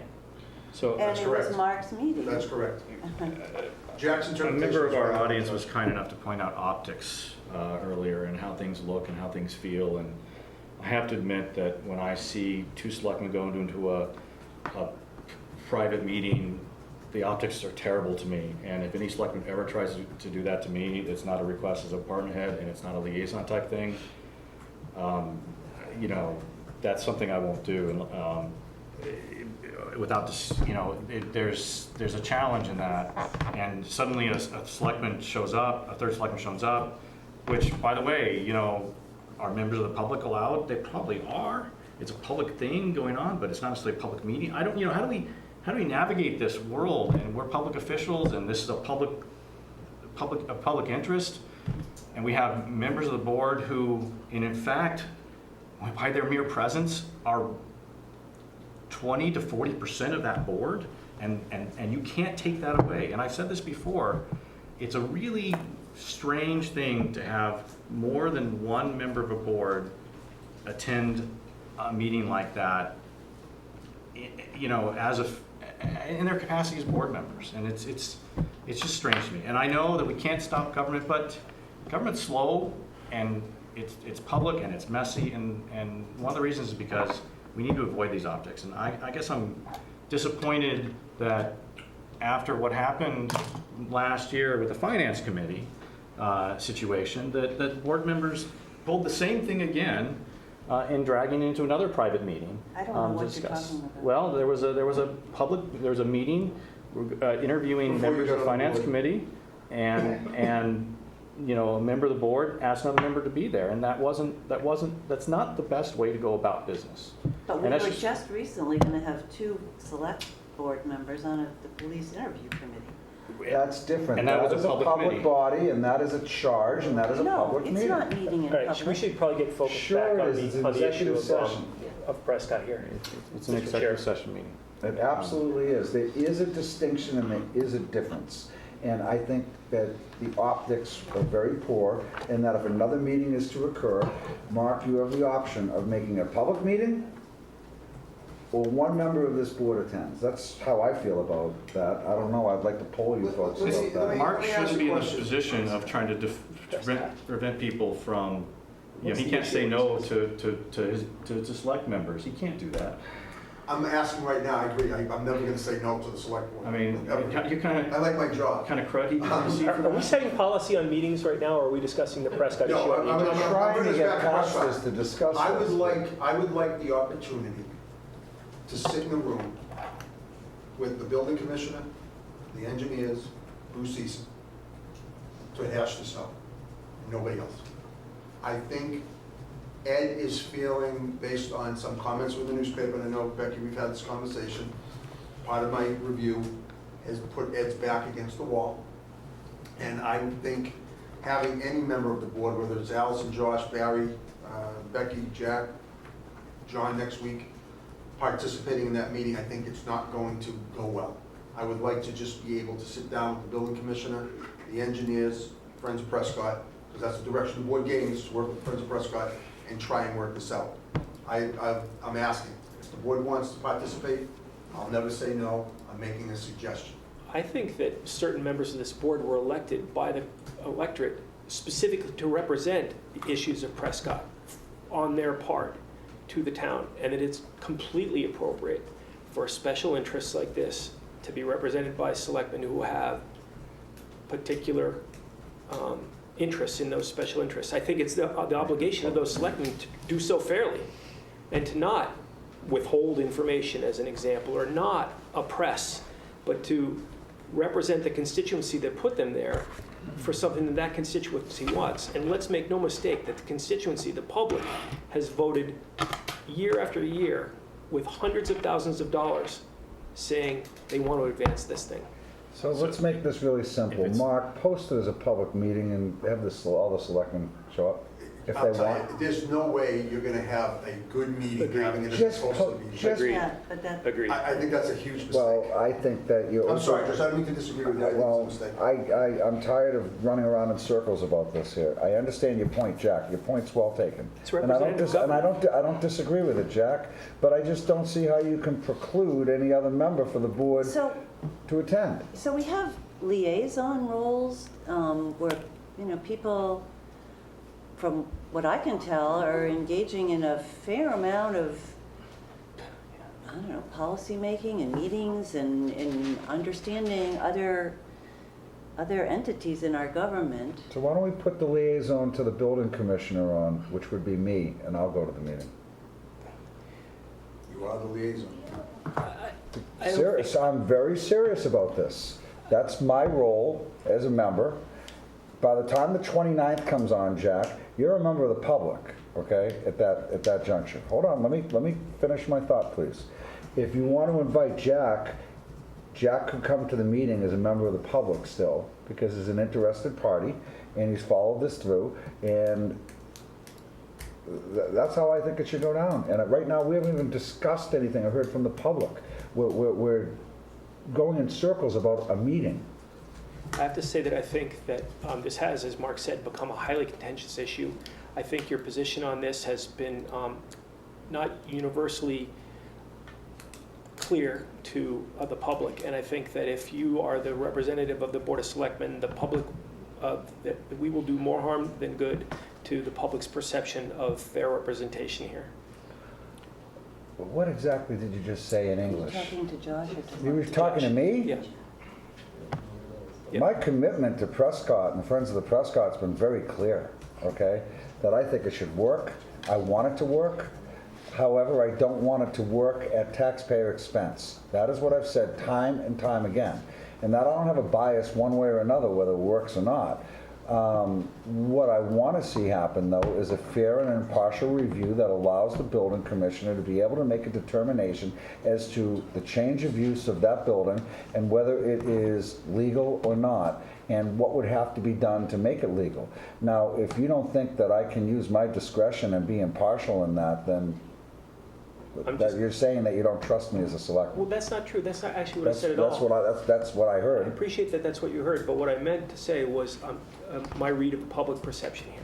Okay, so then the public doesn't trust that I'm impartial, is what you're saying. Jack, you're going down a rat hole with this discussion because I'm going to defend myself tooth and nail on I this know one. you will. This is a place we want to be, board. This is right not now. where we This is a want to place be we wanna right now. Where we Can talk I about just- constituencies and which constituency trust which constituency, or do we want to solve the Prescott issue and move I'd forward? love Okay, to so solve I- the Prescott issue. I would like to say something here. And I'm going to give out a statement. I have been referred to, my support of the Prescott project has at times, it seems to me, been used to discount me or to, Marginalized? well, just to say that I'm biased because I'm in favor of the Prescott project. I am in favor of the Prescott project, and I'm going to read this, and I'm going to pass it out, and I will continue passing it out to everyone. This is reasons to continue to own the Prescott School building and grounds. I'm in favor of the Prescott program, I should say, because I think it's good for the town. Reasons to continue to own the Prescott School building and grounds. We may need more space for town offices in future decades. This parcel could provide more municipal parking in the future. This parcel abuts other municipal land, allowing for the possibility of secondary road access. To continue long-established uses of the grounds for community fundraising events such as the Boy Scouts wreath and Christmas tree sale, Lions Club plant sale, youth group car washes, townwide litter cleanup, recycling collection. Keeping the building in commercial and educational use as opposed to housing adds vitality to the center of town and foot traffic for the surrounding businesses. A private owner would not be required to maintain the historical features of the building or to allow access to the public. Now, second set of list. Reasons to support the municipal building committee's recommended plan. The development plan put forward in May 2016, 2 years ago, by the municipal committee is a well thought out plan to use the building for a variety of purposes, including office, retail, and community uses. The plan has been accepted and endorsed by 2 different select boards in the spring of 2016 and the spring of 2017. This plan allows the town to continue to own the building, preserving it for a variety of potential future municipal uses at minimal cost to taxpayers by using volunteer labor and private fundraising to pay for the ownership costs of the building. This plan minimizes the tax impact of making needed improvements to the building by using CPA monies for specific safety and accessibility projects. This plan allows for a 4 to 5 year trial period to learn if the concept of leasing to a nonprofit organization to manage a mixed-use building can succeed before undertaking a significant renovation of the building. The limited program offerings put forth by the nonprofit organization Friends of Prescott in 2017-2018 have been met with much enthusiasm, giving reason to believe that this plan can be successful. If the leasing/management concept does prove to be viable over 4 or 5 years, a significant renovation of the building could be financed largely through CPA funds, minimizing the impact to taxpayers of upgrading the building. Under this plan, the building could eventually create a new revenue stream for the town. This plan was generated by and continues to be championed by generous, civic-minded citizens who will not benefit personally in any financial way, other than in the same way that all taxpayers in Groton will benefit from owning and controlling the uses of a historically significant building in the center of town and from any possible future revenues generated from this building. I want that out there. Yes, I am 100% in support of the Prescott plan, and I think there are good reasons for that. It is not just a capricious decision on my part. So now circling back to the issue at hand, that was a very nice statement. I agree. Mark? Josh? Can I? We need to determine what the change of use requirements are, if any. Correct. So that's where we started this conversation, that's where we are. There's been a lot of people patient on this, and my patience on this is wearing thin. And I want to see this become a success. So, are you gonna make this happen if you meet by yourself with the engineer and the building commissioner? Have my And word. you're gonna report back to us at the, Immediately. when's the following selectmen's We meeting would after the meet meeting? on the 4th of June. So is it acceptable to this board? Actually, let me to correct that. Let me correct No, that. you said the 29th. The next meeting of the board, you have to decide, the meeting will be the 29th or the 30th, Becky, I'm not sure what the date is, I'm trying to firm that up, which is a Tuesday or Wednesday. The next meeting of the board is going to be on the 29th, which is the day after Memorial Day, next week. I don't- Wait, hold on. Well, I'm asking. No, we're meeting next Monday. Yes, we're meeting next Monday night. You and I already went through this, Mark. Oh, I thought you said we were gonna talk about it tonight, Josh, I misunderstood you.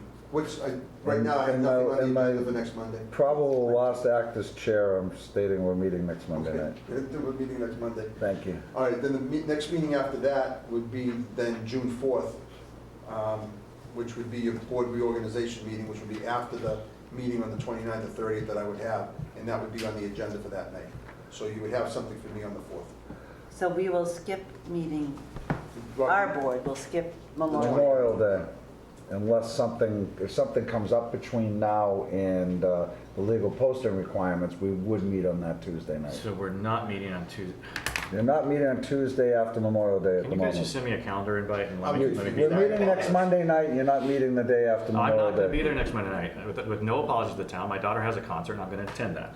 So I will not be here next Monday Okay, night. we're meeting next Monday night.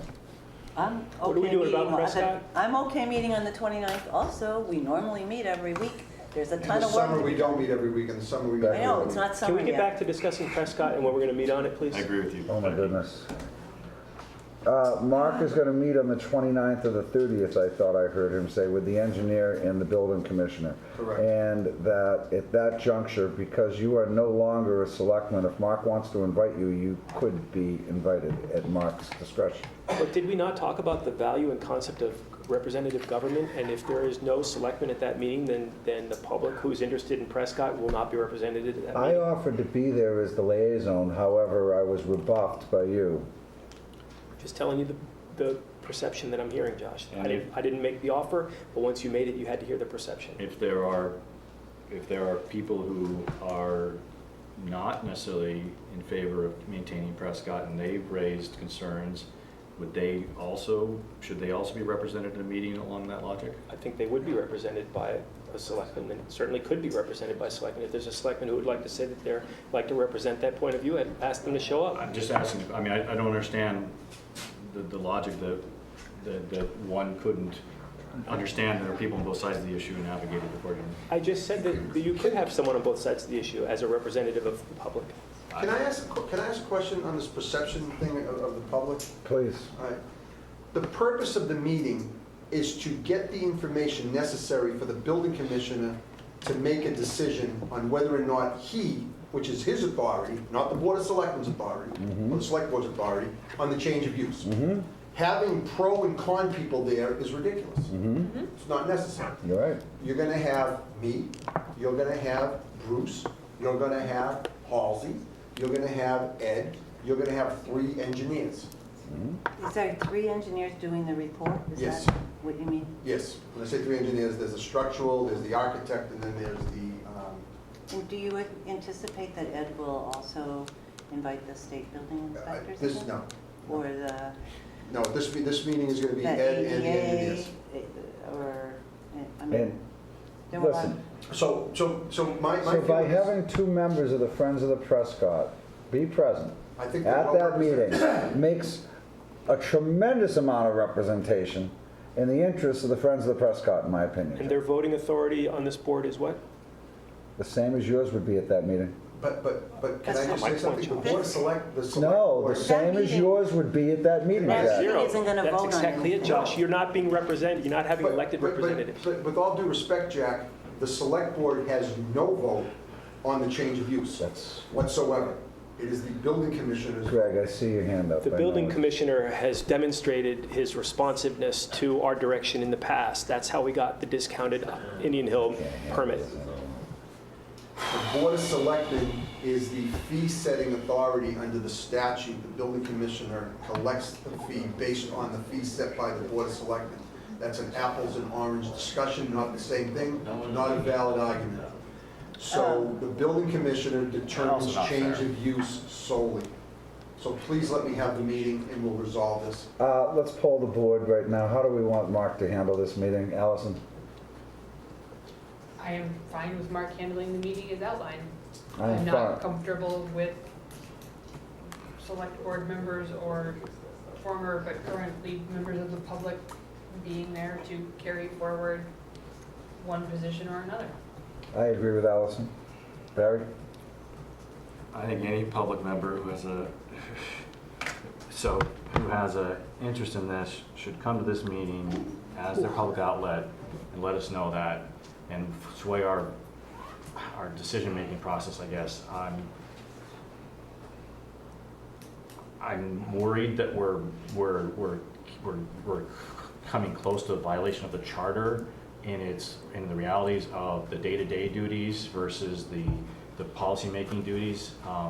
And this is a nebulous thing. I worry that we're close to violating that charter in the amount of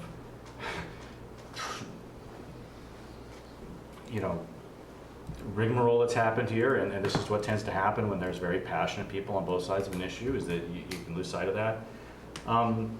I think that we can give guidance to Mark, and I believe that the guidance has been, from Becky's point of view, I heard it clearly and I agree with it, to get an answer of what this change, or a written answer of what this change of use meant. So my recommendation to resolve this once for all would be to have the board, I will make a motion. I move that the board request in writing or ask that the building commissioner produce in writing a document regarding the change of use. Please help me with this motion. Because Well, I've asked, I've made the request repeated but times. let's make it, Nothing's it a happened. motion. I want to make it an official motion. So that's the direction the board gives. Good. That's given to Mark. Mark carries that forward as the will of the board, as the charter truly designates our duties and responsibilities. And then that meeting takes place with Mark representing all members of the board and all members of the This public is and part all of the viewpoints. discussion. You have a motion. I'll second your motion. I did, okay. There you go. I hope that motion's clear. So the I get motion it. is to direct, what was your That motion? would have been a long motion. I'm sorry, Don. Were you polling people to find out what their positions I were? was, but Yeah, I you know. took over and made a motion. I did. Which was different. So we'll get back to me. So Or yeah. please help me with the motion, Becky, because I didn't read the way you Is did. it made yet? Did you? Yes. You want to withdraw your motion? No, I don't want to withdraw the motion. The motion, I move that we request the town manager ask the building inspector produce a document, a written document outlining the prescriptive change of use requirements. Is that close enough? I guess. Yes. For Prescott School, excuse me. For That's Prescott. very good for Prescott School. I'll second that. Okay, I was wondering, I Any was trying to. addition- Hold on, any additional discussion? All in favor of the motion, say aye. Aye. Jack, did you say aye? No, I didn't. I didn't The think building you did. inspector has stated what he wants. He wants a Chapter 34 review. That's not what the motion was. Are you here? Well, let's see if he does it. Okay, right now it's 4 in favor and 1, I don't know how to vote. you want to abstain? I'll just say I have no idea what you guys just did. All right, that's 4 in favor and 1 I don't know. I followed the law. Now, getting back To the polling about Getting the back to the polling, do you believe that any members of the Board of Selectmen should attend this meeting that's happening on the 29th with the engineers?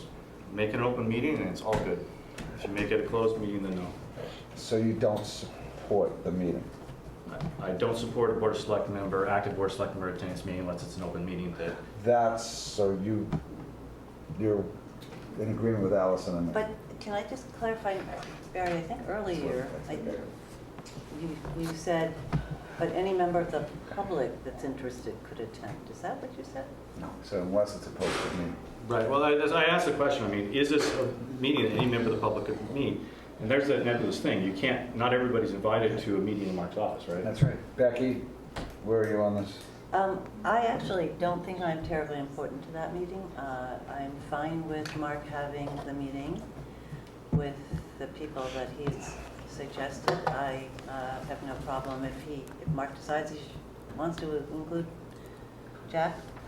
Okay. Or he wants to include me, I'm happy to be there. I don't know that I'm. Well, we're have a lot to add. specifically polling to say not to include any member of the select board. That's where No, we're. I thought we were polling on whether we liked Mark's idea. Which excluded a member of the select board. Okay, I'm okay with My Mark. patience pills just wore off. So take a deep breath. But I We're really, good. I guess part of the reason that I read my statement and put it out there is that I'm not sure that neutrality is the goal that we should have. This is a project that is, as I said, has a long history, it's been endorsed, and so to pretend or to attempt to pretend to be neutral, I think is not desirable. I don't think that my support for the project renders me incapable of seeing problems or flaws or being unwilling to support something that's crazy just because, that's the latest version of what we want to do. I think that part of the reason I read that is, I think that we've been talking about this project for so long that it's not necessarily clear throughout the public what exactly the plan is. And because the only thing that has been allowed to be in there has been community-oriented classes, people may have assumed that that's the plan, to turn Prescott into a community center. And I wanted to emphasize that that's not the plan.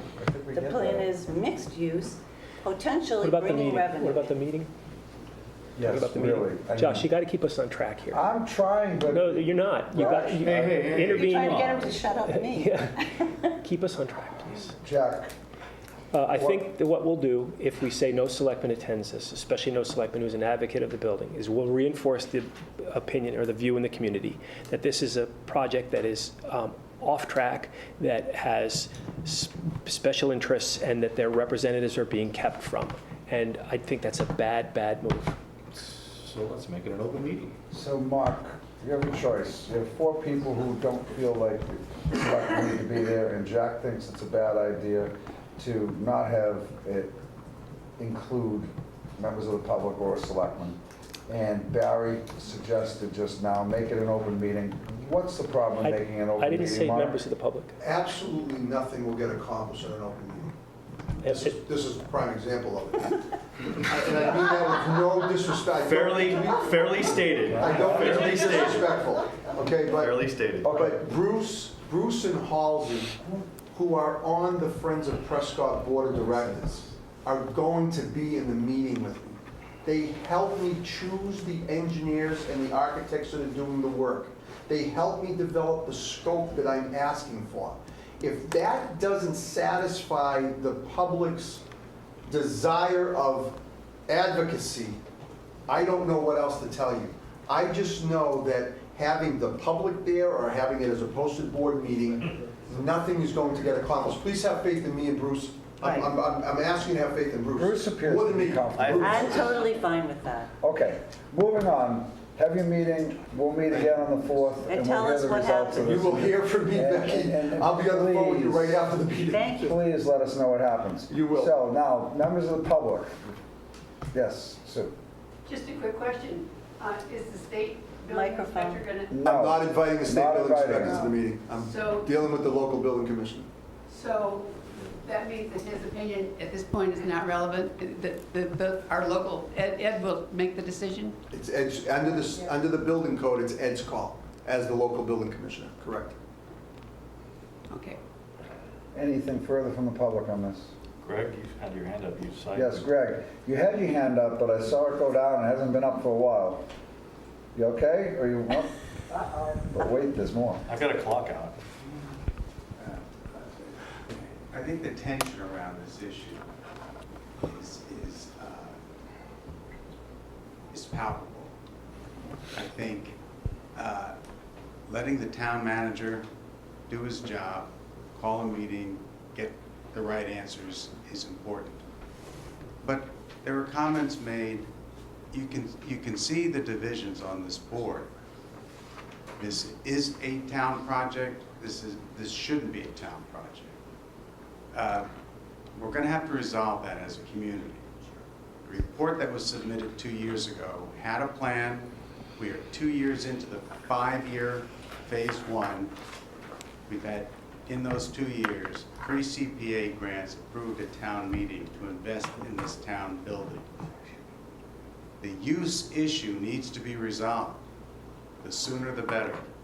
You've got community members who are dedicated to make this project work, waiting for some signal as to what they can do in a business plan, which you called for, Josh, 2 years ago.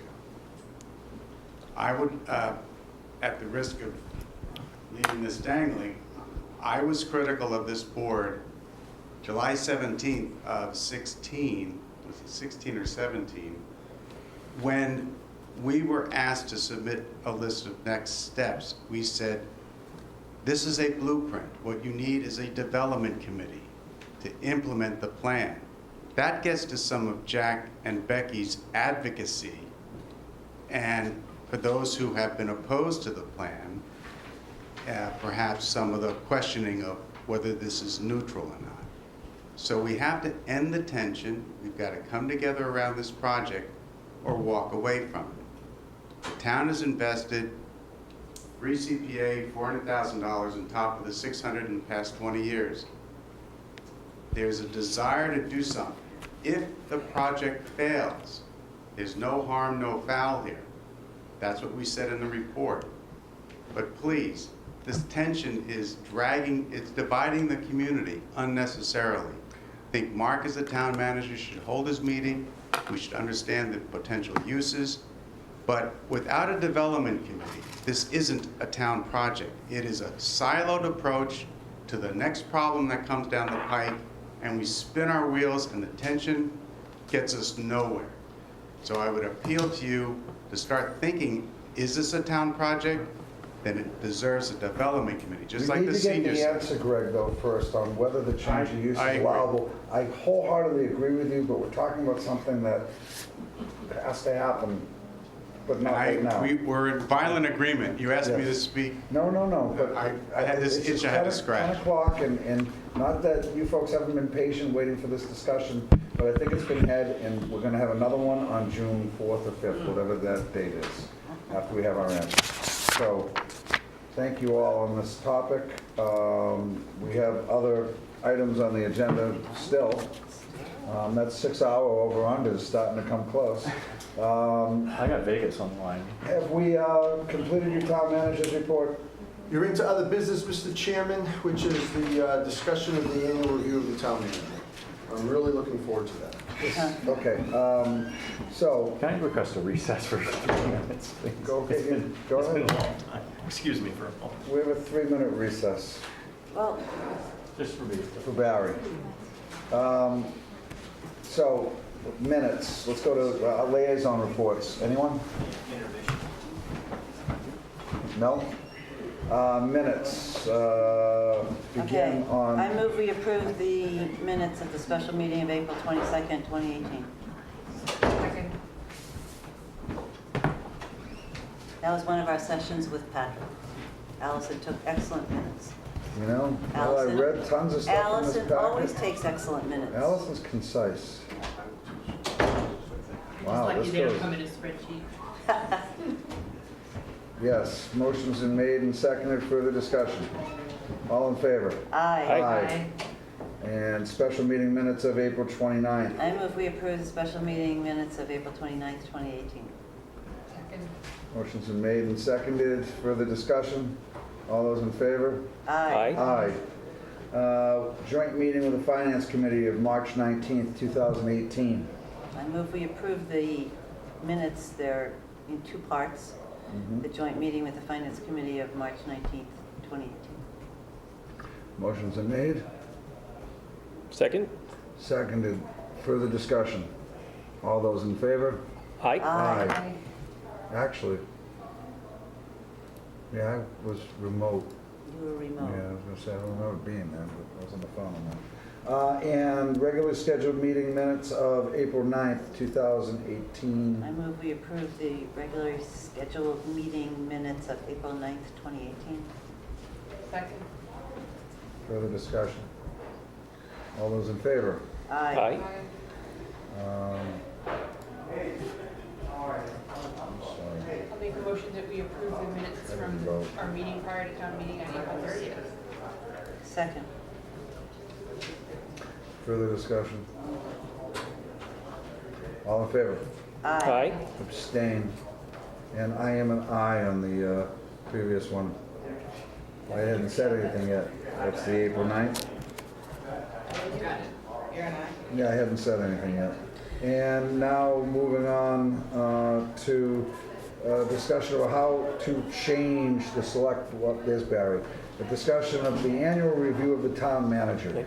So the way the process worked this year, there was a ruling in, I believe, Wayland? Is that Wayland, Mass, where the handling of the dissemination of the individual board members' reviews was challenged and determined to be an open meeting law violation, believe it or not. And we followed a similar process where, as a result of the ruling in Wayland, it was made clear by town council the easiest way to resolve the issue of that would be A, change your policy to moving forward to go along with what the AG's recommendations were. And that since things are done wrong in Wayland, the easiest way of handling this, rather than doing a compilation review for Mark's past year, was to release all the individual members of the Board of Selectmen's reviews rather than have a composite one. That was done, and the purposes of tonight's discussion is if anybody would like to discuss what was said. I, for myself, everything that I wrote stands on its own, and if anybody wants to read it, they can read it. I have no further comment. My only question was, in the past, when a compilation was done, I don't even know if you can answer this, but what did it look like? I mean, It took... You can read them in the office. So there was Even the town clerk's office, That's true, they're public in records. each section where the town manager was scored on, Yeah, exceeds expectations, Were meets those, like, expectations, added up et cetera. and So you could, it wasn't done by each individual chair, didn't always do it, but the way that I thought it'd be best done was to create a matrix in terms of, Yeah, I 1 through did that. 4, and then grade everybody's, and then put that all together. And then as each section where it talked about the things that the town manager had done well or not done well, as it went section by section, you would take a summary, a sentence or two, or less, that each selectman said, and put them all collectively in that section. And if once they were given to the individual selectmen for their review, if they didn't like the comments or they felt that you left something out that was important, then that would be brought up for discussion on a night like tonight when that review was discussed. Is that a fair description of that? Those who've been through it, Jack? fair enough? Mark's been through it the most. He Mark, yeah. agrees with that I think description. your explanation is good. You know, not every comment makes the final review. Except this year. Except for this year, everybody's comments made it. And then if a particular board member had an issue that they thought should have been in there, or a particular member had an issue that, that is in there that they didn't appreciate, the board would use this meeting to make that, and then the final document would be the final public record after discussion. This year, there really isn't much to discuss. It's pretty clear where the board stands on their feelings of my job as town manager, individual members. So Barry, Becky, Jack, anything further? If anybody has any questions on anything that they saw in Mark's review that I wrote, I can't speak for any other selectmen, but I'm happy to answer it. I mean, I never approached it like it was a private document, so I don't have any challenges with that one way or the other. Would stand up on that document, whether public or private, so please don't think that there was any attempt to recognize the process would not somehow not be surfaced, because it's a public document to me, So. And I everything I wrote, I stand by it. I do, of course, I did not have any expectation when I wrote it that some of my comments would show up in the newspaper, and I did not write comments with the intent of publicly shaming building inspector. Your comments. So, I think that's Jack? So I was actually amazed to see that after I wrote my review, I think there's actually, Mark wrote more in response than I actually wrote, or at least pretty close to the same amount. And the tenor of it came pretty close to being a review of me, which when I thought about the appropriateness of an employee reviewing their manager on a review, it struck me as tremendously inappropriate and perhaps harking back to some of the themes that we've seen over time. I'll leave it at that. We can go into the details if we need to, but I think that it was an example of something that should be changed in this process. Fair enough. Anything from the public? Seeing nothing, a motion to accept the town manager's reviews for the previous year. I move that we submit the 5 individual reviews collectively as the town manager's review for the previous fiscal year. Not fiscal year. Previous calendar year, excuse me. Thank you. Would you agree, Mark? Calendar year? Calendar year. Thank you. 2017. So Motion's made and seconded. Further discussion. All those in favor, please say aye. Aye. That is unanimous. Last issue to discuss is Yep. how to go about changing to select board. I put this on the agenda, but basically, there are a couple of issues that the board needs to consider on this. You'll see, I put up here on the screen, we've already changed our letterhead to select board. Excellent. So we're trying to do that. I've gone through your policies, I'm sorry, I've gone through your goals for next year and changed that to select board, so that was done. There's one thing that has to happen in the fall. There will be an article on the warrant once the charter is approved, which hopefully will be soon. We will have an article, two articles actually. One, to change the word selectmen to select board throughout all the general bylaws. That would take a majority vote at town meeting. And then we have a second article on the warrant to change select board in the zoning articles. That would require a 2/3 vote in those bylaws. So I'm going to separate those out. One's majority, one's 2/3. Dawn and I will change the sign outside the door upstairs. It says town manager and selectmen. We'll change it to town manager and select board. We'll do that through Mass Corps, I think is who we got that from, so we will change that. The other question, though, is all of your policies. There are a ton of policies that the board has. Is that going to say chairperson? It depends on who the next person is. It could say chairwoman. Just say chair. He's very Just say serious, chair. We can just change that to chair. We'll order a new chair. Good point. That's all. Yep, we'll do that. Wait. We'll order that to chair. Good, excellent point. Let me resolve this. Got a piece of tape? Sorry, Mark. So, that's fine. So, all of your policies, do you want us to go through all the old policies and change those to Why don't you select board? Just make a policy that says, for now and evermore, anything that says selectmen shall now in the future be known as select board. Yeah. I don't think it's worth going through. Okay, Yeah. that's why I was asking. I wanted to ask. You can do a per vote of town meeting XYZ. Please note that all mentions board of selectmen should be read as Select board. Yeah, because you'd have to go back to the 1600s. Well, no. As policies get amended or changed, for example, you're going to be changing the town manager's review policy. We To can comply with the law, we'll change them as, okay, do fine. it as needed, yes. I think we've already started making the changes on the website. So the selectmen's page should say select board page. That hasn't happened. It hasn't happened yet, okay, we're gonna do that. You So got a that- checklist of all of this, that's all. Yep, so is there anything I'm missing? Those are the issues. Proclamations, Not old ones, new ones. new ones. I get that. Oh, Dawn, does that change the one for Saturday? It'll say select board. Okay. If I did it for one this past Saturday, we just did it. The one for Tom Hines and select board. Nice. And Do you have that ready? the other issue, I'm not gonna change any plaques, like the plaque on the fire station. Oh, No. God, The plaque in no, the town. no, I'm no, not gonna no, do no, that. no, Okay. no, no. Because they reference a moment in time, and at that Perfect. moment in time. At that moment in time, historical it's reference, Board of Selectmen. That's That's Board of it, that's Selectmen. all I was asking. So that's all, that's it, good. We're all on the same We should page. make a master checklist though. Okay, we will. No, just because. No, we will. That way I agree something with doesn't get overlooked. All right, so, anything further? Seeing nothing and being 17 after 10, we're adjourned.